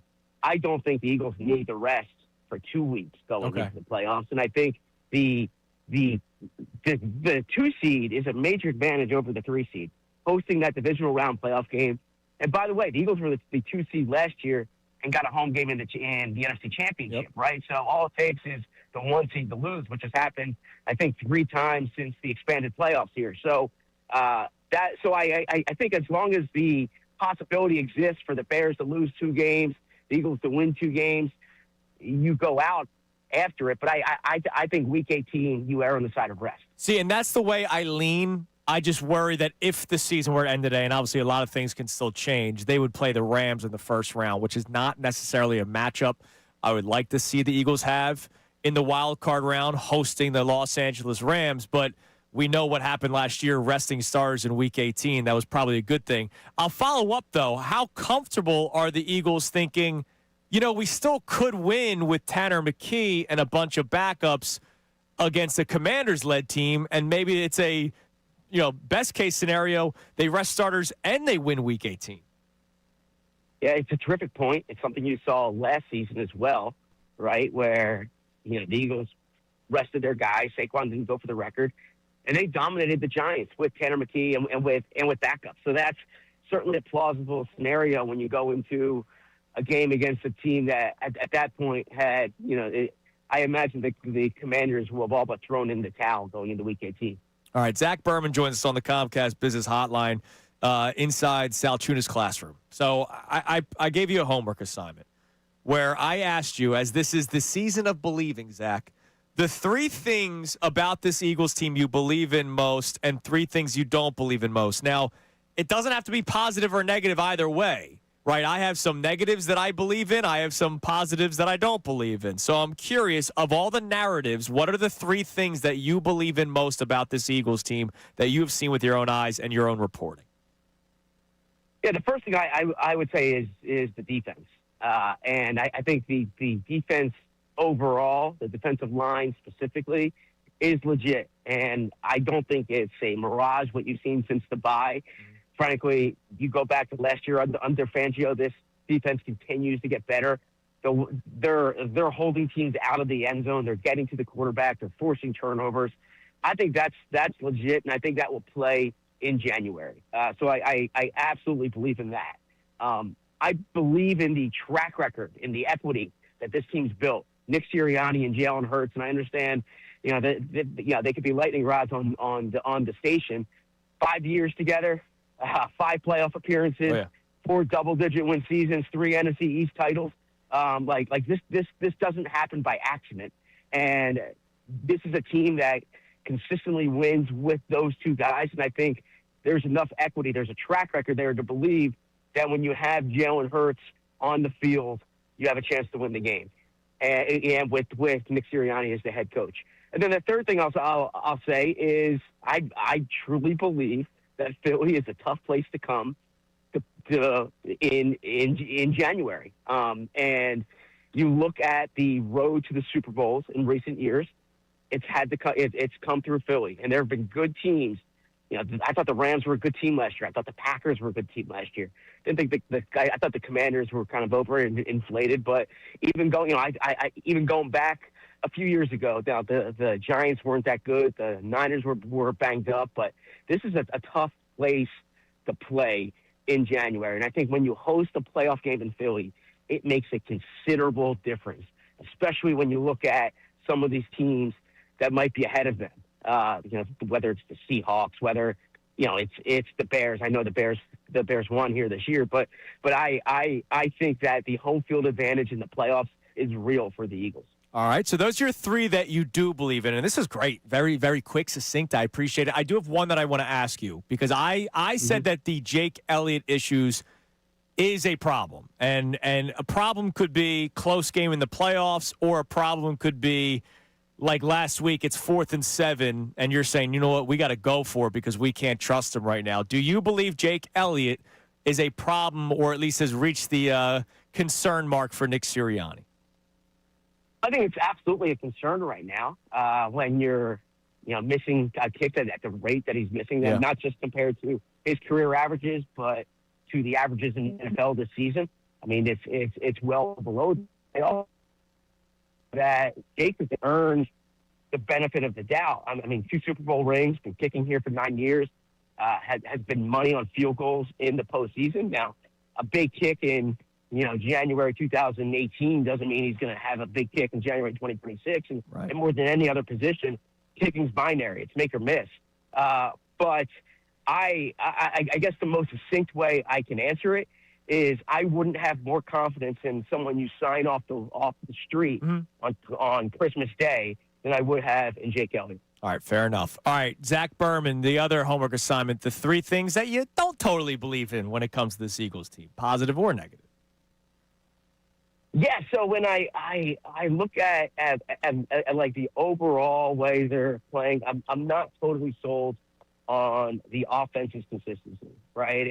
And I think that they have different ways they can play. I think what you're seeing from the running game is encouraging, but I don't feel as strongly about this Eagles offense going into a game as I would how the Rams are looking, even how the Niners looked last night, and you go on down the list. I mean, I don't think this offense has enough of a track record this season to believe that they're going to be an explosive offense scoring into the 30s in the postseason. So it doesn't mean that they can't, but I haven't seen that enough so far. So that's the first place to look. The second place is, I still think that there's things in the secondary that I think can be exploited. I think last year's secondary was better than this year's secondary. I think Quinyon and Cooper are playing at an outstanding level. But I am curious to see this secondary against an explosive passing offense. But if I'm kind of nitpicking there, if I'm saying, all right, how does this year's team compare to last year's team? I can look at the secondary, and I don't think the offensive line is playing as well as last season. But I mean, that's really me stretching for 2 and 3. Okay. The main thing is number one is that for an offense that has as many high-level elite players as the Eagles have, I wouldn't go into the postseason feeling like they have the best offense in this game. Right. Because over 16 games this season, I haven't seen that consistently enough. All right, Zach, I think you aced it. All right, I'll give you, I'll give you B+, but I might grade on a curve, and we'll bring up your GPA before the year's over, okay? Appreciate that. All right, you're the best, Zach. Thank you so much as always, man. We'll talk to you again soon. Anytime. Thanks, guys. Have a good holiday. You as well. There's Zach Berman from The Athletic. All right. So the offense one's the big one. And I'm guessing he didn't really buy into the last 2 weeks either. Yeah, I mean, it's Raiders Commanders. Yeah. They have combined 6 wins. They'd be under 500 if you combine their wins. Yeah. And, again, the Eagles' offense has looked good in 4 of 15 games this year.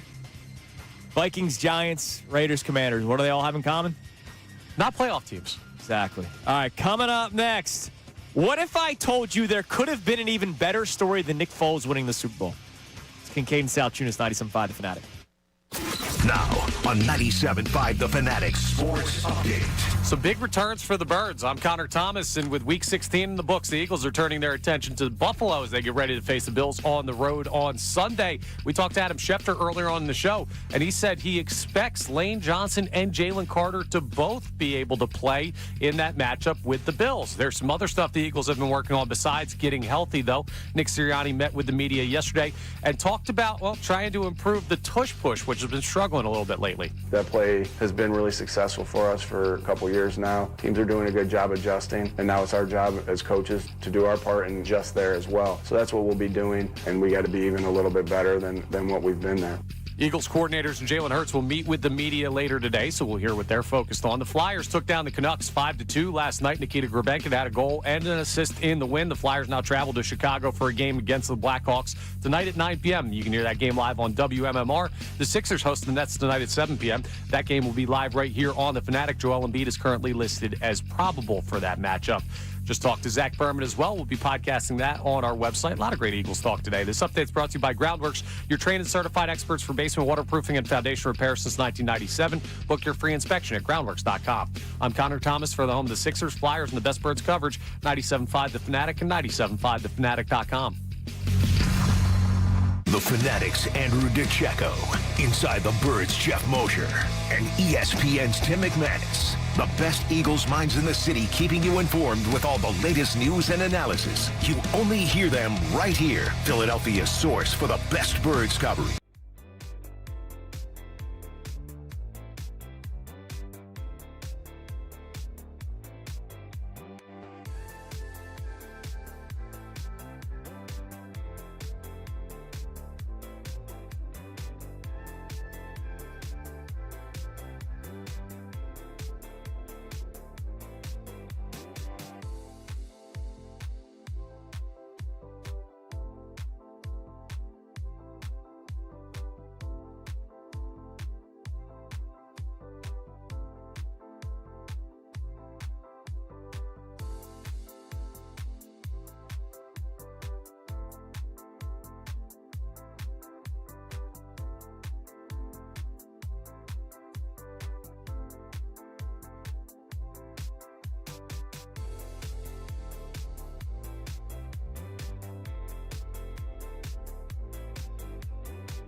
What do you mean? I like it, but is it sacrilegious to not go with Mariah? Well, you know who this is.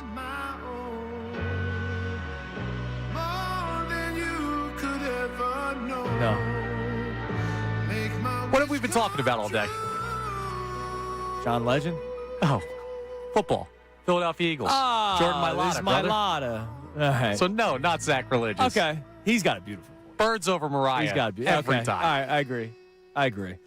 All right, real quick. I heard something driving in this morning that maybe I missed it. Maybe it was reported back then. I don't know. But I'm here to tell you, if we can take our personal love for it aside, it would have been a better story than Nick Foles won the Super Bowl. And again, not for us personally, just the overall story of it.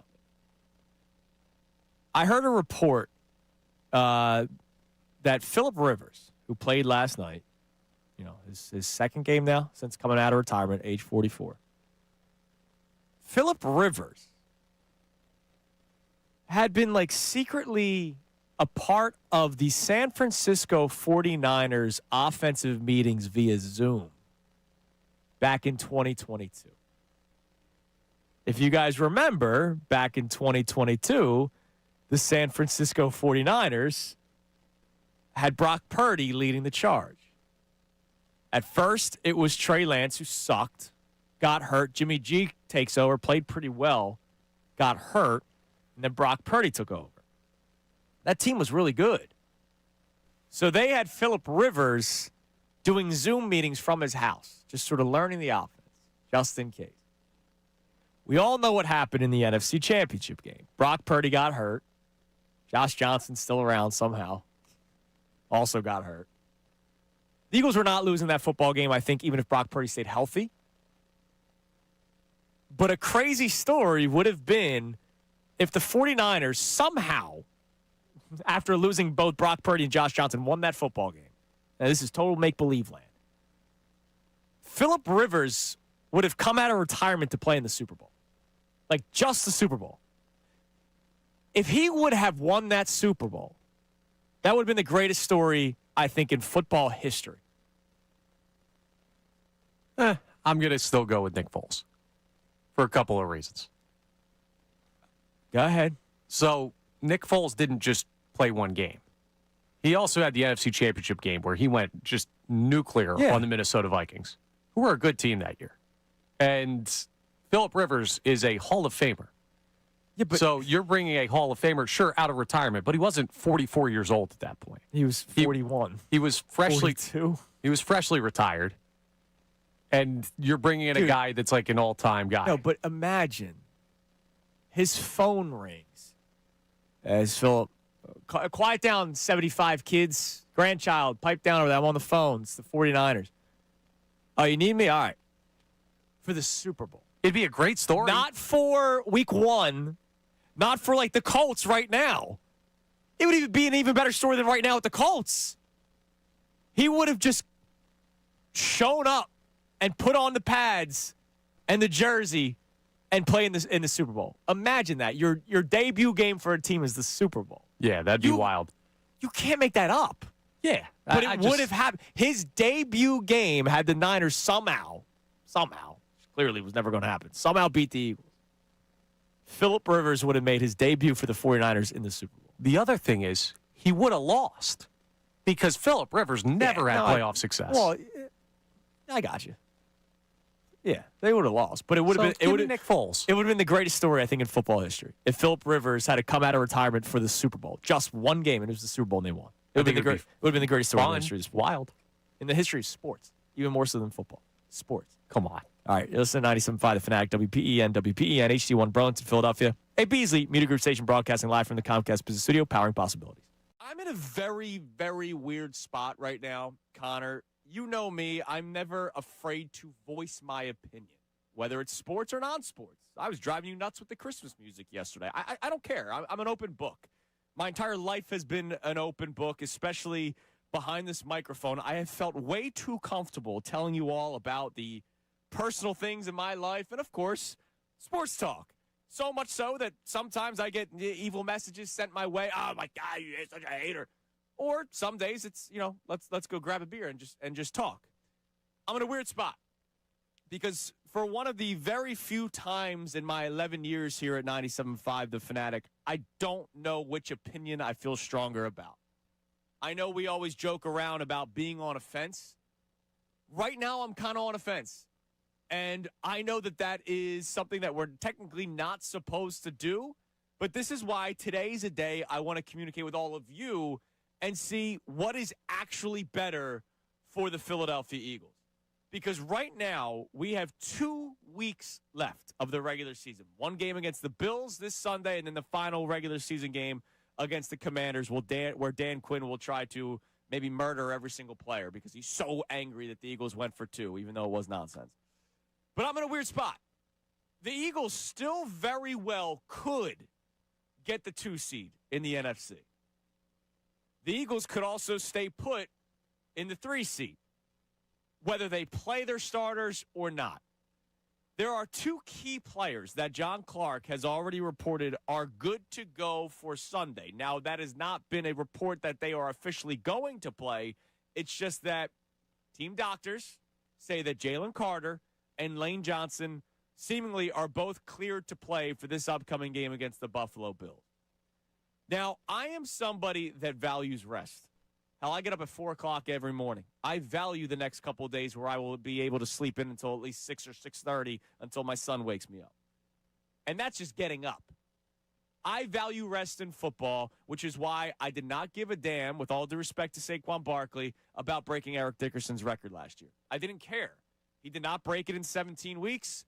The 18th week was available for them to sit because they were not getting the bye because they were not the 1 seed. They didn't need it. They weren't going to move in the playoff seeding at all last year. I valued the rest over Saquon Barkley and his individual accomplishment.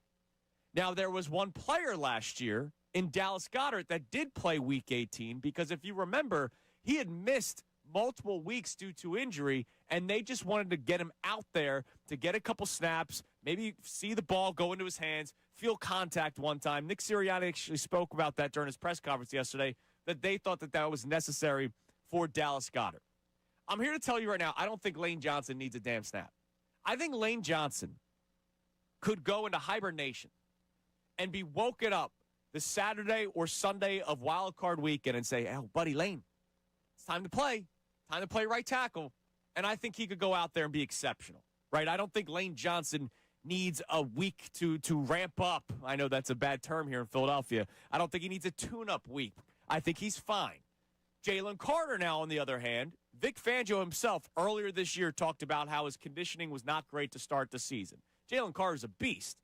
But he himself, the defensive coordinator of the Eagles, was upset with Jalen Carter early on in the year about his conditioning.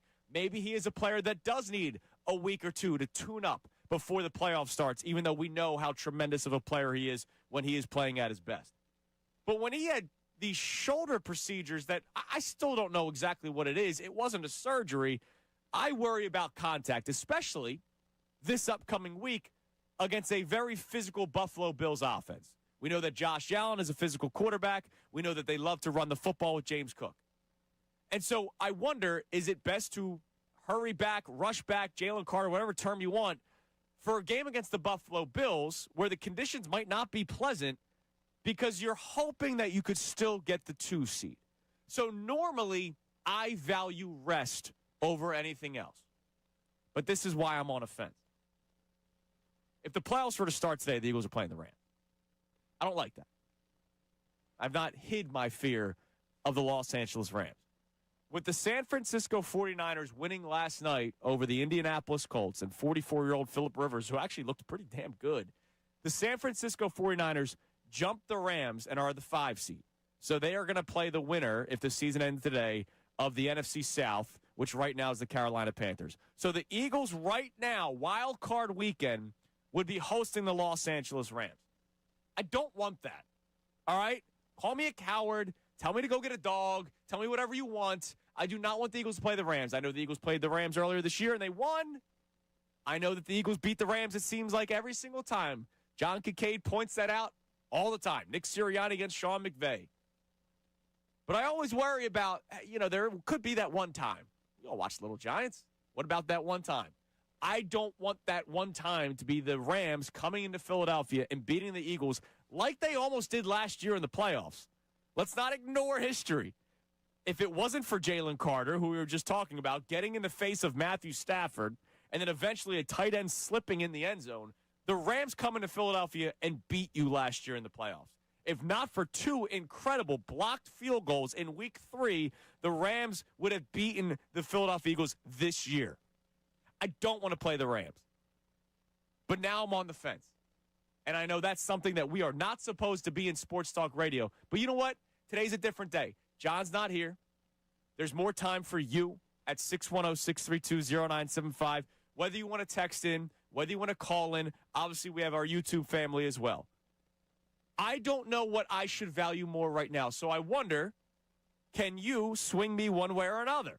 Do you value rest more for the Philadelphia Eagles or seeding? Now think about this, because this goes another step forward. If the Eagles do bring back Lane Johnson, Jalen Carter, they're medically cleared, they're good to go, they play, they beat the Bills, and there is still a chance for the second seed in Week 18, you're not going to play Lane Johnson, Jalen Carter, and your starters in Week 17 and then say, we're not going to play in Week 18, even though the 2 seed is still up for grabs.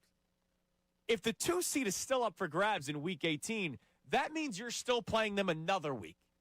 That means not just the guys that are coming back from injury, but the guys like Jordan Mailata, who could probably use a breather, the guys like Cam Jurgens and Landon Dickerson, who definitely need a breather, a guy like Jordan Davis, who has played more snaps already this year than he has in any other season of his career, and man, has he been dominant with it. All those players do not get that Week 18 rest, which I thought was one of the key factors that they were able to get to the Super Bowl last year. So I don't know which opinion I feel stronger about. I fear the Rams, but I also fear a beat-up team or a team that's not very well rested going into the playoffs. So what do you value more for the 2025 Philadelphia Eagles? Rest, which means not bringing back Lane Johnson and Jalen Carter this week, and it means Week 18 being a week where you're taking your starters off and you're giving them a week off, and you're basically conceding the 2 seed, and you are staying put in the 3 seed. Or does seeding value mean more to you? Because if you do stay as the 3 seed, as of right now, which it could still change, as of right now, you're playing the Los Angeles Rams. You can text in, you can call in, 610-632-0975. I'll check out my mentions on social media. I'll check out the comments on YouTube. Again, it is John Kincaid's birthday today. He is out until Friday. Now, coming up next, I'm curious if Connor is on the fence as well. But Connor says things, and we all do, about other teams that I believe are borderline disrespectful. They can come in here and get it. Is it because the Eagles are them? I'll explain more next. It is Kincade and Salciunas. Johnny out, 97.5 The Fanatic.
tell the story. A couple of years ago, Johnny Marks, I told you, earlier today I told you that he used to be in a cave. I'm over-talking this song because it sucks. It's a catchy tune, but it just, why is this the number 2 or number 1 most streamed song every year? Makes no sense to me, so I'm just ignoring that it's playing. It's a catchy tune. You overthink all of this, man. Yeah, let's all cry together. Sounds nice. So Johnny Marks is wearing a Miller Lite Eagles sweater right now. And I was like, dude, I think I remember you wearing that before. Come on, come sit down, Johnny. Johnny Marks, Middays with Marks comes your way at 10 o'clock. We did a contest earlier today, and you were mentioned in it. We're giving away last-minute Christmas presents, Sixers tickets. And the question was, who have been your 4 rotating co-hosts other than Ray Dunn? And somebody got it right away with Sean Brace and Amy Fadul and Harry Mays and Jason Martinez. So Johnny Marks is here with us. That's Johnny, incorrect. how's it incorrect? They got it right. Not true. There's been more. Who else? Shows how much I know listen. I'm causing a problem now because you gave away a prize, and legally it's incorrect. Oh, well, what are you going to do? Sam Wilson joined me. Oh, yeah, that's right. Well, I said rotating. Okay. She's done it no, once. that's true. So, She would have had to go twice to be a rotating. Exactly. See? So, pipe down over there. All right. So, I saw John wearing this incredible Eagles Miller Lite hoodie that you can now see on YouTube. And I was like, I think I remember seeing you wear that before because you used to do Miller Lite appearances for a station down the dial. Yeah, that was a previous version of this. This was an updated. Oh, is that right? Correct, but I was wearing the Miller Lite. And John was in Manayunk at the Bayou. And that was one of my go-to haunts when I lived in Manayunk way too many times. And I was like, you know what? Let me go see John. Because John and I knew each other from back when I was an intern here before you were no longer at the Fanatic. Right. And who was the famous listener and caller to the Philadelphia airwaves that also attended that day? Yeah, Butch from Manayunk was there, and Butch from Manayunk has no self-awareness about anything, and he wouldn't leave me alone. And he was literally smoking weed in the bathroom at the place, and he would come out of the bathroom reeking. And I'm not talking about good weed. Yeah. He would come out of the bathroom reeking like pot, and he wouldn't leave me alone. And when you do these appearances, you want to meet the listeners, and it's great to have conversations, and you take pictures, and then they move on. Yeah. And then you talk to the next person. That wasn't Butch's style. But don't worry, I helped you out a little bit You did. because I pretended to be somebody. Yeah, he did. What? Yeah, Andrew said he was Joe Giglio to Butch from Manayunk. Which is the funniest thing because he doesn't have hair, respectfully. Yeah, but Butch doesn't know. So he goes, who are you? I go, hi, I'm Joe Giglio. Nice to meet you. And for an hour, I was Joe Giglio. Yep. And he had no idea, and you were, yeah. And I ended up DMing Joe that night. I was like, hey, just a heads up. If you get a call from Butch, like, nice meeting you. Yeah, sorry. Which, by the way, he was still working nights at the time. So yeah, correct. He was actually on the air. He probably was. Good times there, Salciunas. Good times. How are you, Johnny? I'm good, man. This is my last day. I'm off tomorrow. Christmas, I'll be back day after Christmas. I'm ready. Get some snow this morning, so Yeah, how was it driving in? It was fine. I need your traffic and transit on the Tuesday. I didn't even know that it was. I saw my daughters told me yesterday, like, yeah, like it's supposed to snow, and I'm just like, well, it's not going to be any accumulation. And then 6:30, I look outside, the roads are all covered, the grass is covered, and I'm like, oh crap! So I had to drop my daughter off in Delco, my 4-year-old off in Delco this morning. So I'm like, oh great, but yeah, it's fine. All right, it's fine out there. Well, that's good. All right, last thing, I got one sports thing for you. Rest or seating? What matters more to you? Oh, well, you're not gonna rest them this week. No, week 18. I'm not talking about. Yeah, no. Well, so if they have a chance to win, and I don't know when the games are going to be positioned, maybe they play at the same time. They might put them at the same time. Yeah, which you would want to do so you wouldn't then sit your team if they lose. Right. If you have a chance to be the number 2 seed, you absolutely positively play the players. So we had Zach Berman on. He thinks they would value rest more than, and he also thinks, hey, maybe the backups of the Eagles could beat the Commanders, who have nothing. Agreed. So Lane Johnson, it depends. I think it's a case-by-case basis. So a guy like Lane Johnson, all right, Fred Johnson's been great when he's been in there. Hey, Lane, you came back, you look good, we'll need you back in there. Anybody that has a real injury and is playing through it should not play. So this isn't a playoff game. So they don't need it to get into the playoffs. It's not a playoff game. So I'm trying to think of a player that would be Well, banged up. I think Cam Jurgens and Landon Dickerson could use a week off, and if you're not playing them, then you're not playing Jalen because you're not going to have Jalen behind Pryor and Toth. Well, Toth has been fine. Yeah, but both of them, left guard and center. You would have Toth and Pryor in front of Jalen Hurts. So even you're right, the backups would probably beat the Commanders. But, like Dan Quinn, Mr. Tough Guy. Oh, yeah, we'll see them in 2 weeks. That's great. Come and beat the Eagles, screw your draft pick, go from the 7th pick to the 10th pick or the 11th pick. That'd be fine with me. A lot of times these situations take care of themselves, but it looks like that game's going to actually mean something. So you're right. You're not going to play a backup offensive line and put Jalen Hurts out there, but can Tanner McKee beat Marcus Mariota? I don't think so. I think so. If Mariota's even playing. Yeah, he may not be playing. Josh Johnson, Mr. We don't get pushed around. You've been pushed around for 16 years. Do you know who's on the practice squad of Washington? Who? Sam Bradford. Is that no way. No, he's not. I swear to God, I saw that yesterday. That can't be true. Did you get sent to what AI photo of Sam Bradford was sent to I'm you? Googling it right now. I did a double take. Oh, Sam Hartman. Sam Bradford is an American former professional football player. I don't Sam Hartman. Yeah, he's been played like 10 years. Sam Hartman? Yeah, I'm telling you, the thing I read said Bradford. Sam Hartman, he's got the big beard. Yeah, he's got the hair. He played for Notre Dame, right? Yeah. So he stinks. I don't think it's Sam Bradford. That'd be great if it was. It would be. Sam Bradford coming out there, week 18, mop-up duty. Sammy sleeves. Jordan Davis plants him. Let's see. What is Sam Bradford? In his personal life right now, he got engaged in 2016. He's been married. He's living off the $300 million he's probably made in the NFL. Do you know that he actually appeared in a short film of video testimonials in a Christian film? Doesn't surprise me. How about that? So, no, Sam Bradford is not. Damn it. Hey, Phillip Rivers is back. You never know. By the way, guess whose favorite hockey team is? Sam Bradford. Who? They got their ass whooped last night by the Flyers. Vancouver Canucks. Yeah, he's a big Canucks guy. Don't mess around. Sam Bradford career earnings. How much do you think he made in his career? Not as much as I thought. $180 million. He had to have cleared 2. 130. Oh, man. He didn't play that long. Yeah, I guess the quarterback numbers have gone up crazy the past couple of years. Well, and then he also had back-to-back torn ACLs or Achilles, and so that's paid. not that. I don't think so. He got that first big contract, but then after that, that was it. He never made over 20. Or he made $20 million a year his second year because of the contract, and then that was it. Yeah, the contract numbers have went crazy in the last couple of years, but yeah, he sucked. Yeah, he wasn't great. All right, Johnny. Well, all right, man. Merry Christmas. What do you got today? Nothing. I'm already on vacation, man. I got nothing for you today. Tune in at 10. Wait, who's in with you? I got We Harry see today. Patricia Caputo. Oh, and Harry. And I got sizzling hot takes. Are you kidding me? Oh, dude. Nice. You won't even. You'll think I work in another station. I'm going to make stuff up. Damn right. Can't wait for it. No, but I mean, yeah, we got good stuff to talk about. The Eagles.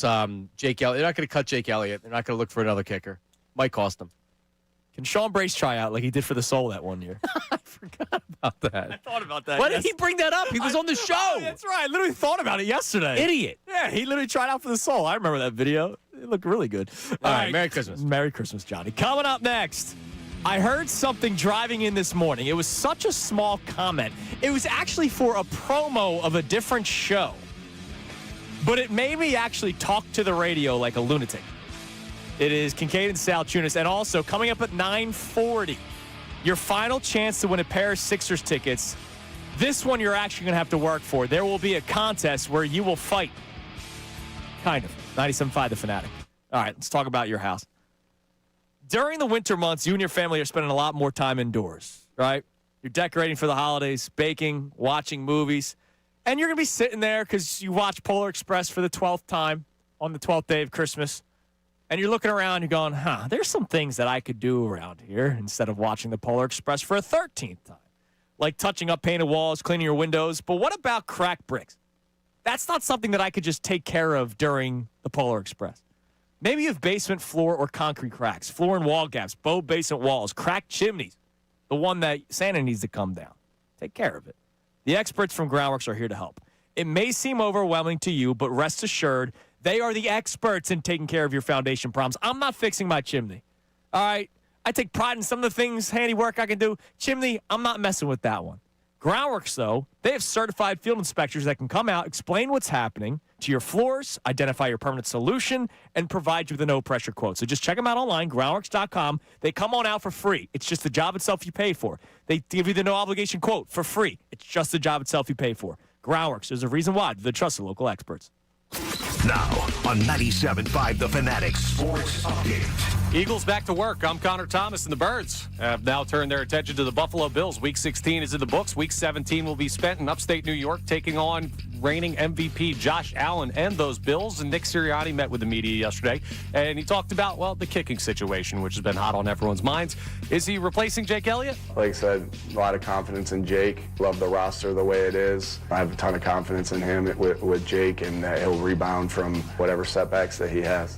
Now, we could see some replacements and improvements this week for the Birds. Lane Johnson and Jalen Carter, according to Adam Schefter, he expects them to play this weekend, so we'll keep an eye on that. Eagles coordinators and Jalen Hurts will meet with the media later today. Flyers took down the Canucks 5-2 last night. Nikita Grabenkin had a goal and an assist in the win. Flyers now travel to Chicago for a game against the Blackhawks tonight, a 9 p.m. puck drop that you can hear over on WMMR. Sixers host the Nets tonight at 7 p.m. You can hear that game live right here on 97.5 The Fanatic. Joel Embiid currently listed as probable for that one. This update is brought to you by Macy's. Macy's Backstage is inside your Macy's store where you can find last-minute gifts for under $20. With new arrivals every day, you never know what amazing deals you'll find. Find a location at Macy'sBackstage.com.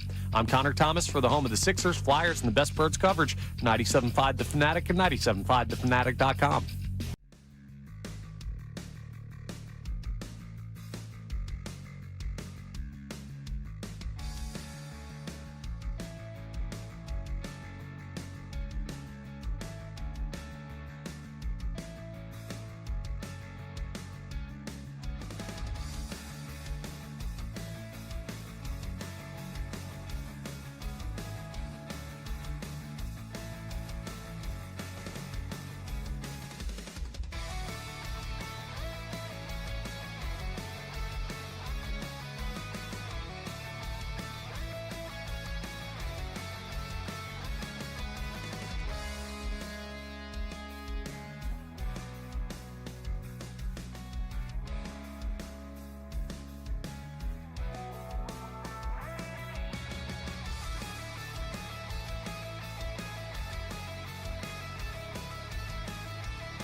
This was Mikey Miss. This is how I knew the holidays started, was when Mikey Miss would start singing Santa's Coming to Town by Bruce.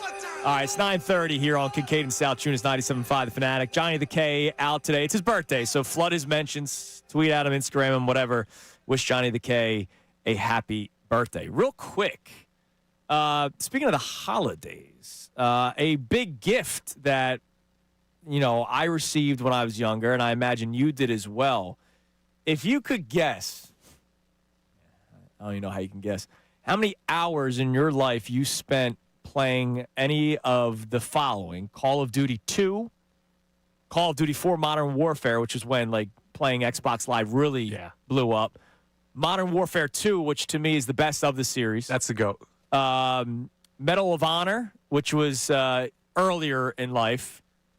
And I was never a Battlefield guy, but Battlefield 6 and Apex Legends, which is the big game in the esports world that I know nothing about. I just know it's a big game.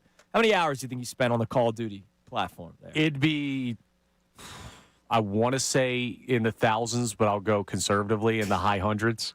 I think I remember seeing you've played 100 days, which that's a lot because they count not you logged on for a day that's one. No, it's you played for 30 minutes and then you played for an hour, then you played for 26 hours and all that kind of stuff. Yeah, dude. Vince Zampella, I hope I'm saying the name correctly, is the co-founder of Infinity Ward and the video game designer of those games. He tragically passed away 2 days ago. I didn't see that. He was, I just saw it this morning. Unfortunately, videos get posted without, you just see it. He was driving a Ferrari in L.A., and, there was video. They were getting video of him going through it, and he just mishandled the turn. Damn. And he passed away. So just an icon in the video gaming industry passes away at just the age of 55. Horrible news happened 2 days ago in Los Angeles. All right. This morning, I'm driving into work, and, we have the overnight ESPN playing. And usually it's stuff from the previous day, game action, interviews, you name it. But then there's also the promos. At the back end of the hour is always the 2 or 3 minutes of filler that they have before the top of the hour starts. And so I'm listening to a promo for the Rich Eisen show, and they had Mark Schlereth on as a guest. I don't know who the other voice, the third voice, is in it, but take a listen to this little promo they're running for the Rich Eisen show. The Rich Eisen Show. Mark Schlereth, NFL on Fox analyst. And you know what I hate about Patriot fans? Please. That right there, right, Mark? Patriot fans think the league started in 2000. Right. That, you don't remember how ass you guys were for 40 years before 2000. Terrible. Same thing with Eagles fans, Mark. They all of a sudden think that they were great for 50. No, you were awful. Who's saying that? So I don't know who that third voice was. That was somebody on the Rich Eisen show that said, yeah, same with Eagles fans. Eagles fans think they've always been great. Who's saying that? Who? I'm not saying the person on the show. I'm saying Eagles fan. What Eagles fan believes we've always been this incredible franchise? I understand that if you're 15 years old, the Eagles are arguably one of the better franchises in sports in your lifetime. In our lifetime, we have been spoiled because we've seen a lot of success. One of our topics yesterday was whether or not 2000 to 2004 was, quote-unquote, not even close to the success this Eagles team is having. But who's saying that the Eagles have been some incredible franchise in their history? I don't know. The dude's probably got some 15-year-old that runs Eagles Muse on Twitter that's been tweeting at him how great the Eagles have always been. That's what it is. It's just social media echo chamber stuff. I guess I just don't know the person that's saying, yeah, the Eagles have always been the best franchise in sports. Now, you can't say that just because the Steelers won 50 years ago that they're the best franchise in sports. I just don't think anybody in Philadelphia is saying that the Eagles have been the number one franchise. No. Who's saying that? Oh, nobody is. But that's the thing. We always taking shots. We had Adam Schefter on today. Sometimes we'll ask Shefty about something that we've been talking about nonstop for hours, and I'll be like, oh, I didn't know that was a thing. Everyone has kind of their own bubble where some things are volume up and some things are volume down. And I guess for whoever that was, Eagles fans have been ripping him a new one. And he just earned himself some more ripping from that. So, yeah. All right. Good luck. Fair enough. All right. What do we got in the text line? Give me one text, and then I got to explain what we're doing in the next segment. All right, so we have people checking in on the conversation with the seeding versus the rest that we started with. So Sean checks in, says seeding matters, but it doesn't mean anything if your team isn't healthy. Anything could happen in the playoffs. I'd much rather have a fully healthy team going into the playoffs than worrying about seeding and not knowing who will be healthy or not. And that's kind of where I lean as we get close to the end of the show. Again, first time in sports talk history where I have strong opinions on both sides of a topic. You know, pick a side.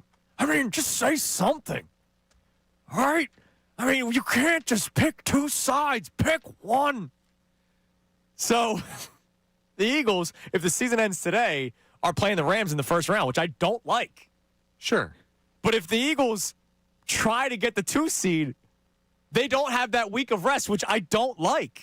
And I'd rather go in as healthy as possible to beat some of these teams. So here's something that I looked up when you were talking with John Marks, who's going to be coming up at 10 with Harry Mays. With Harry Mays, who just enjoyed the... Yeah. Do you know the Eagles' record since Nick Sirianni has taken over on the road? Oh, on the road? Oh, dude, I don't know. How many games? They're now you're making me do math. 41. 30 and 11. 29 and 12. Right. Pretty damn close. Pretty damn close. That's the best record in football in that stretch. They're the best road team in the NFL. So if you're telling me, okay, you're the best team on the road, you can get healthy, you have the pedigree, I'm prioritizing health.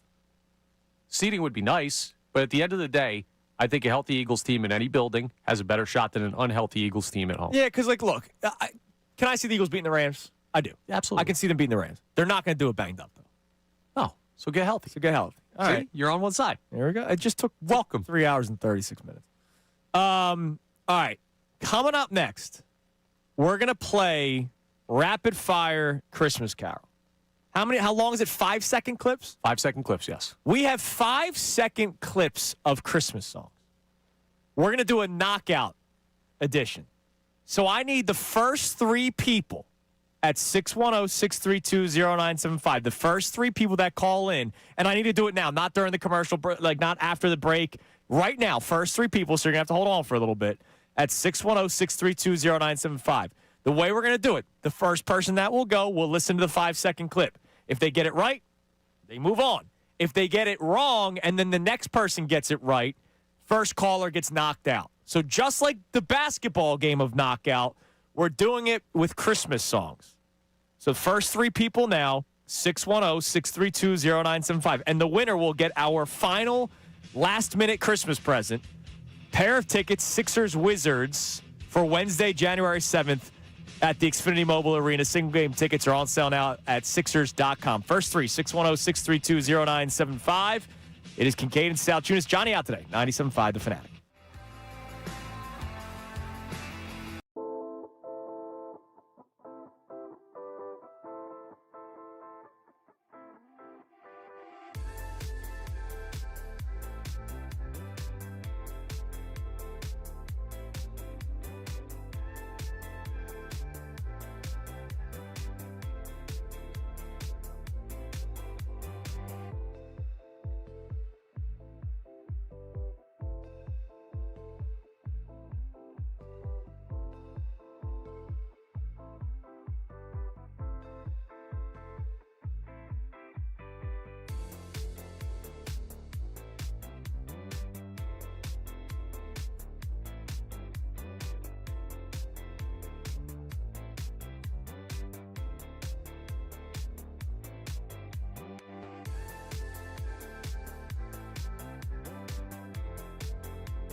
Fanatic.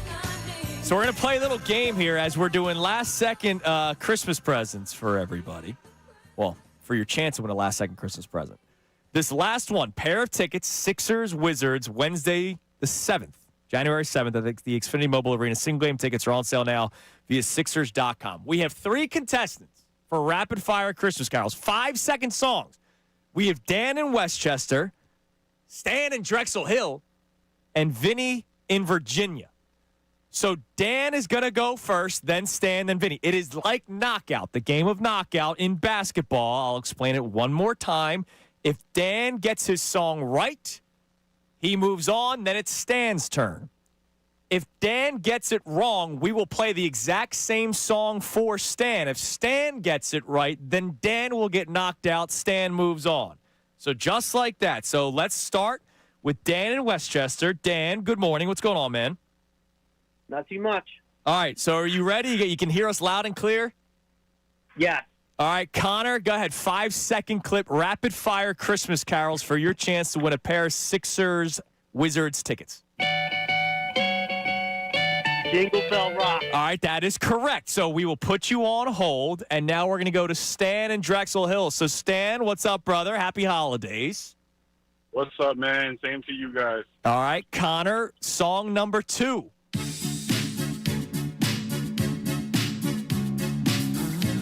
Stan, can you get it?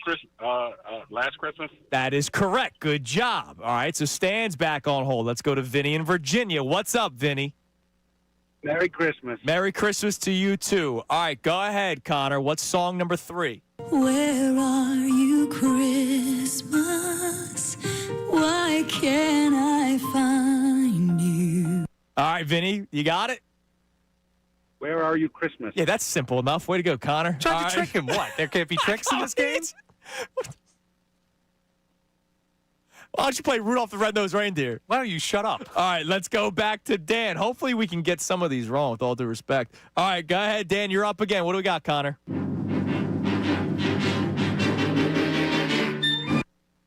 Go ahead, Dan. The Grinch. Yes. All right. Stan, you're up. What's our next one, Connor?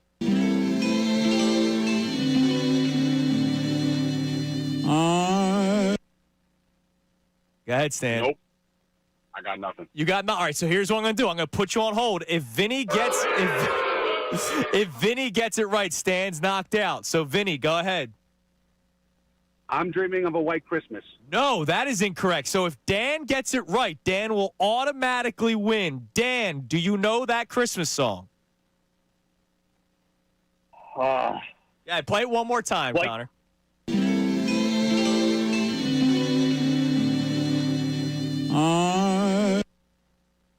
I'll be home for Christmas. That is correct. Good job, Dan. So Dan wins our Sixers Wizards tickets for Wednesday, January 7th at the Xfinity Mobile Arena. Single game tickets are on sale now via Sixers.com. Thanks to Vinny and Stan for playing as well. Dan, congratulations, man. Who are you going to take to the game, or who are you going to give the tickets to?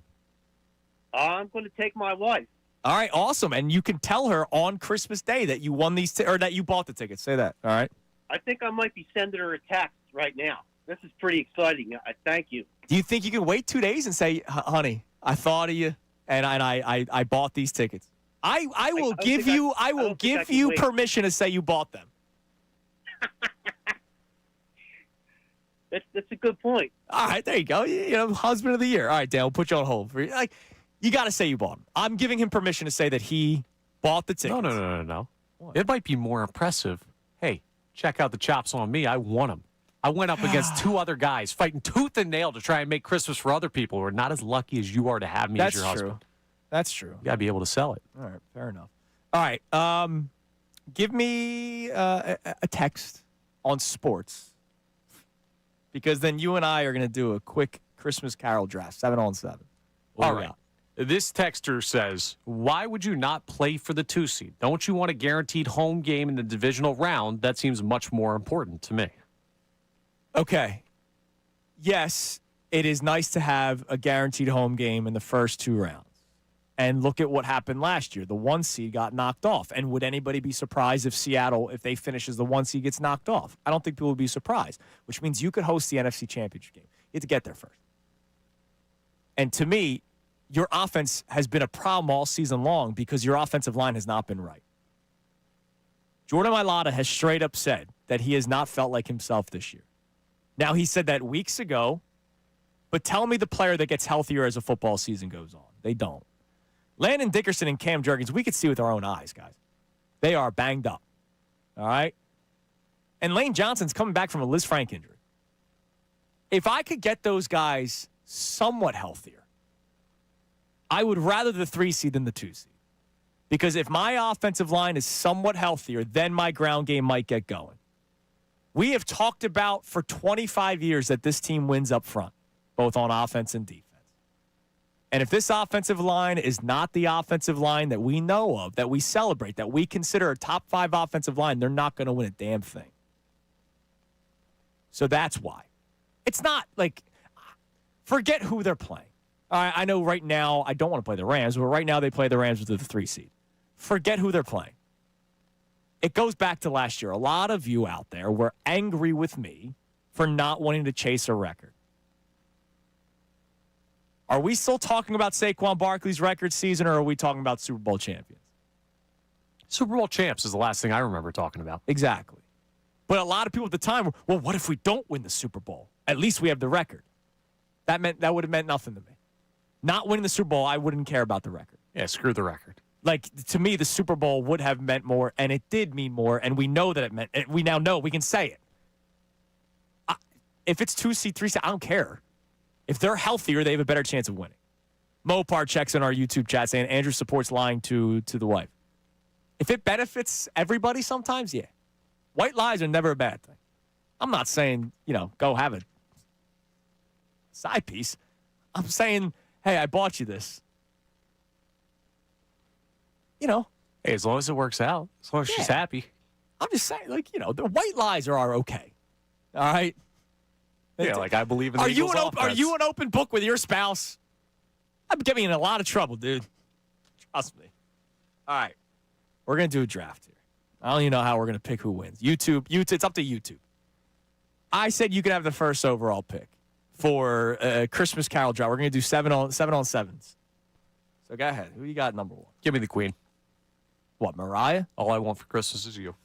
All right. I will go Nat King Cole, Christmas song. That's my favorite. So I'm gonna go with my heart there. All right, we're snaking, so you got the next pick after that too. I get to go second again.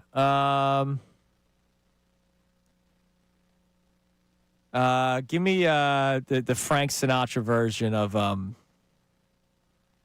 Have Yourself a Merry Little Christmas. All right, I'll take Last Christmas off the board. Right, I'm going more modern here with mine. All right, so you went Mariah and Wham.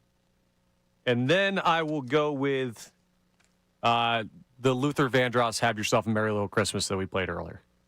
All right, so you're going same song, just different artist. Yes. Okay. Wait, did you already take? I just said Frank's version. Then I'll pick a different one. I'll go underrated. Run, Run, Rudolph by Chuck Berry. You're going Run, Run, Rudolph, Chuck Berry as your 3rd overall pick of Christmas song? That's a great song. That's a really, really fun song. All right, I'm going to go Andy Williams' Most Wonderful Time of the Year. And then I'll go Brenda Lee, Rockin' Around the Christmas Tree, which is also one of the most streamed songs in holiday songs. What was it like fighting in World War II? How old are you, dude? People do say it's the greatest generation.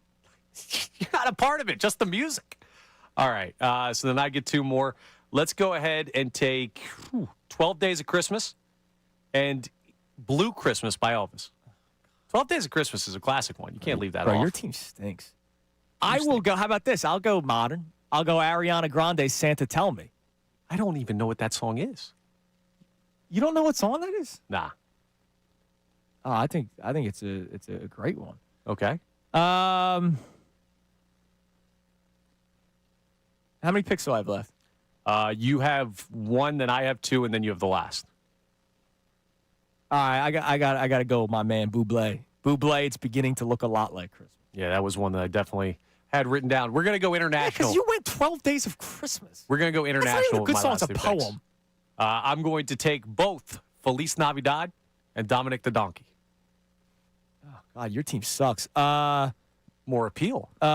Sleigh Ride. Was it the Ronettes? Is that what their name is? Come on, bro. Bro, wasn't that playing in Goodfellas in the background when he bought the pink Cadillac? Oh yeah, you know what? That's right. That's why a great song. That's why everyone remembers Goodfellas is Sleigh Ride by the Ronettes. All right, go ahead. What name your 7 songs? I have to go back and listen back. I will write it down and we'll post the picture. You didn't write it? I was writing them You're down. the producer. You were going too fast. I got halfway through. They're long titles. We'll listen to it back. We'll go ahead and post it, and then you can vote on it on social media, okay? It'll be posted to Twitter. See, somebody says I crapped on Chuck Berry, then picked Ariana Grande. No, I love that's Chuck. ridiculous. I love Chuck Berry. You went too high on Chuck Berry. You didn't pick him at all. You went too high. I would have picked him. You should have valued him more. But you picked him. I think you and the picked Giants him would too have picked high. Devontae Smith. A lot of people said you slipped. What do you mean? That you had a good strong start because you had the easy picks like the Cleveland Browns, but then you can't pick everybody else. The 6th round picks don't matter. Yes, they do. Besides Jordan Mailata. You like Jordan we love Mailata? I win this one. We'll find out. Right. We'll post it on Twitter. That was rapid fire too. Your team stinks, bro. All right. Go on vacation. Remember to support life-saving cancer research. Shout out to Johnny the K. It's his birthday today. He'll be back on Friday. Join us and our generous partner, Pierce Phelps Bryan Heating and Air Conditioning Contractors, in making a donation to the American Association for Cancer Research today at 975thefanatic.com/AACR. Cancer research saves lives. I am done until Monday. I'm off the rest of the week. I'm doing ESPN tomorrow. Don't tell Scott. Oh, I won't tell him. I will be on ESPN tomorrow, 10 a.m. to noon, filling in for Clinton Yates, Clinton and Friends. But I am done here on the Fanatic until next week. Everybody have a great, great freaking Christmas. All right, enjoy yourselves. Last night was the last night of Hanukkah, so I hope everybody that celebrates Hanukkah had a great final night of Hanukkah yesterday. Enjoy the holiday season, and I can't wait to talk to you on Monday. Appreciate all of you from the bottom of my heart for being a part of the show every single day. Connor, I know you echo the sentiments. When are you in next? I'm Friday filling in on Unfiltered, so I'll be back on the morning show on Monday with you. All right. Merry Christmas to all of you. Thank you so much for being a part of the show every single day. Middays with Marks and Harry Mays comes your way next here on The Fanatic.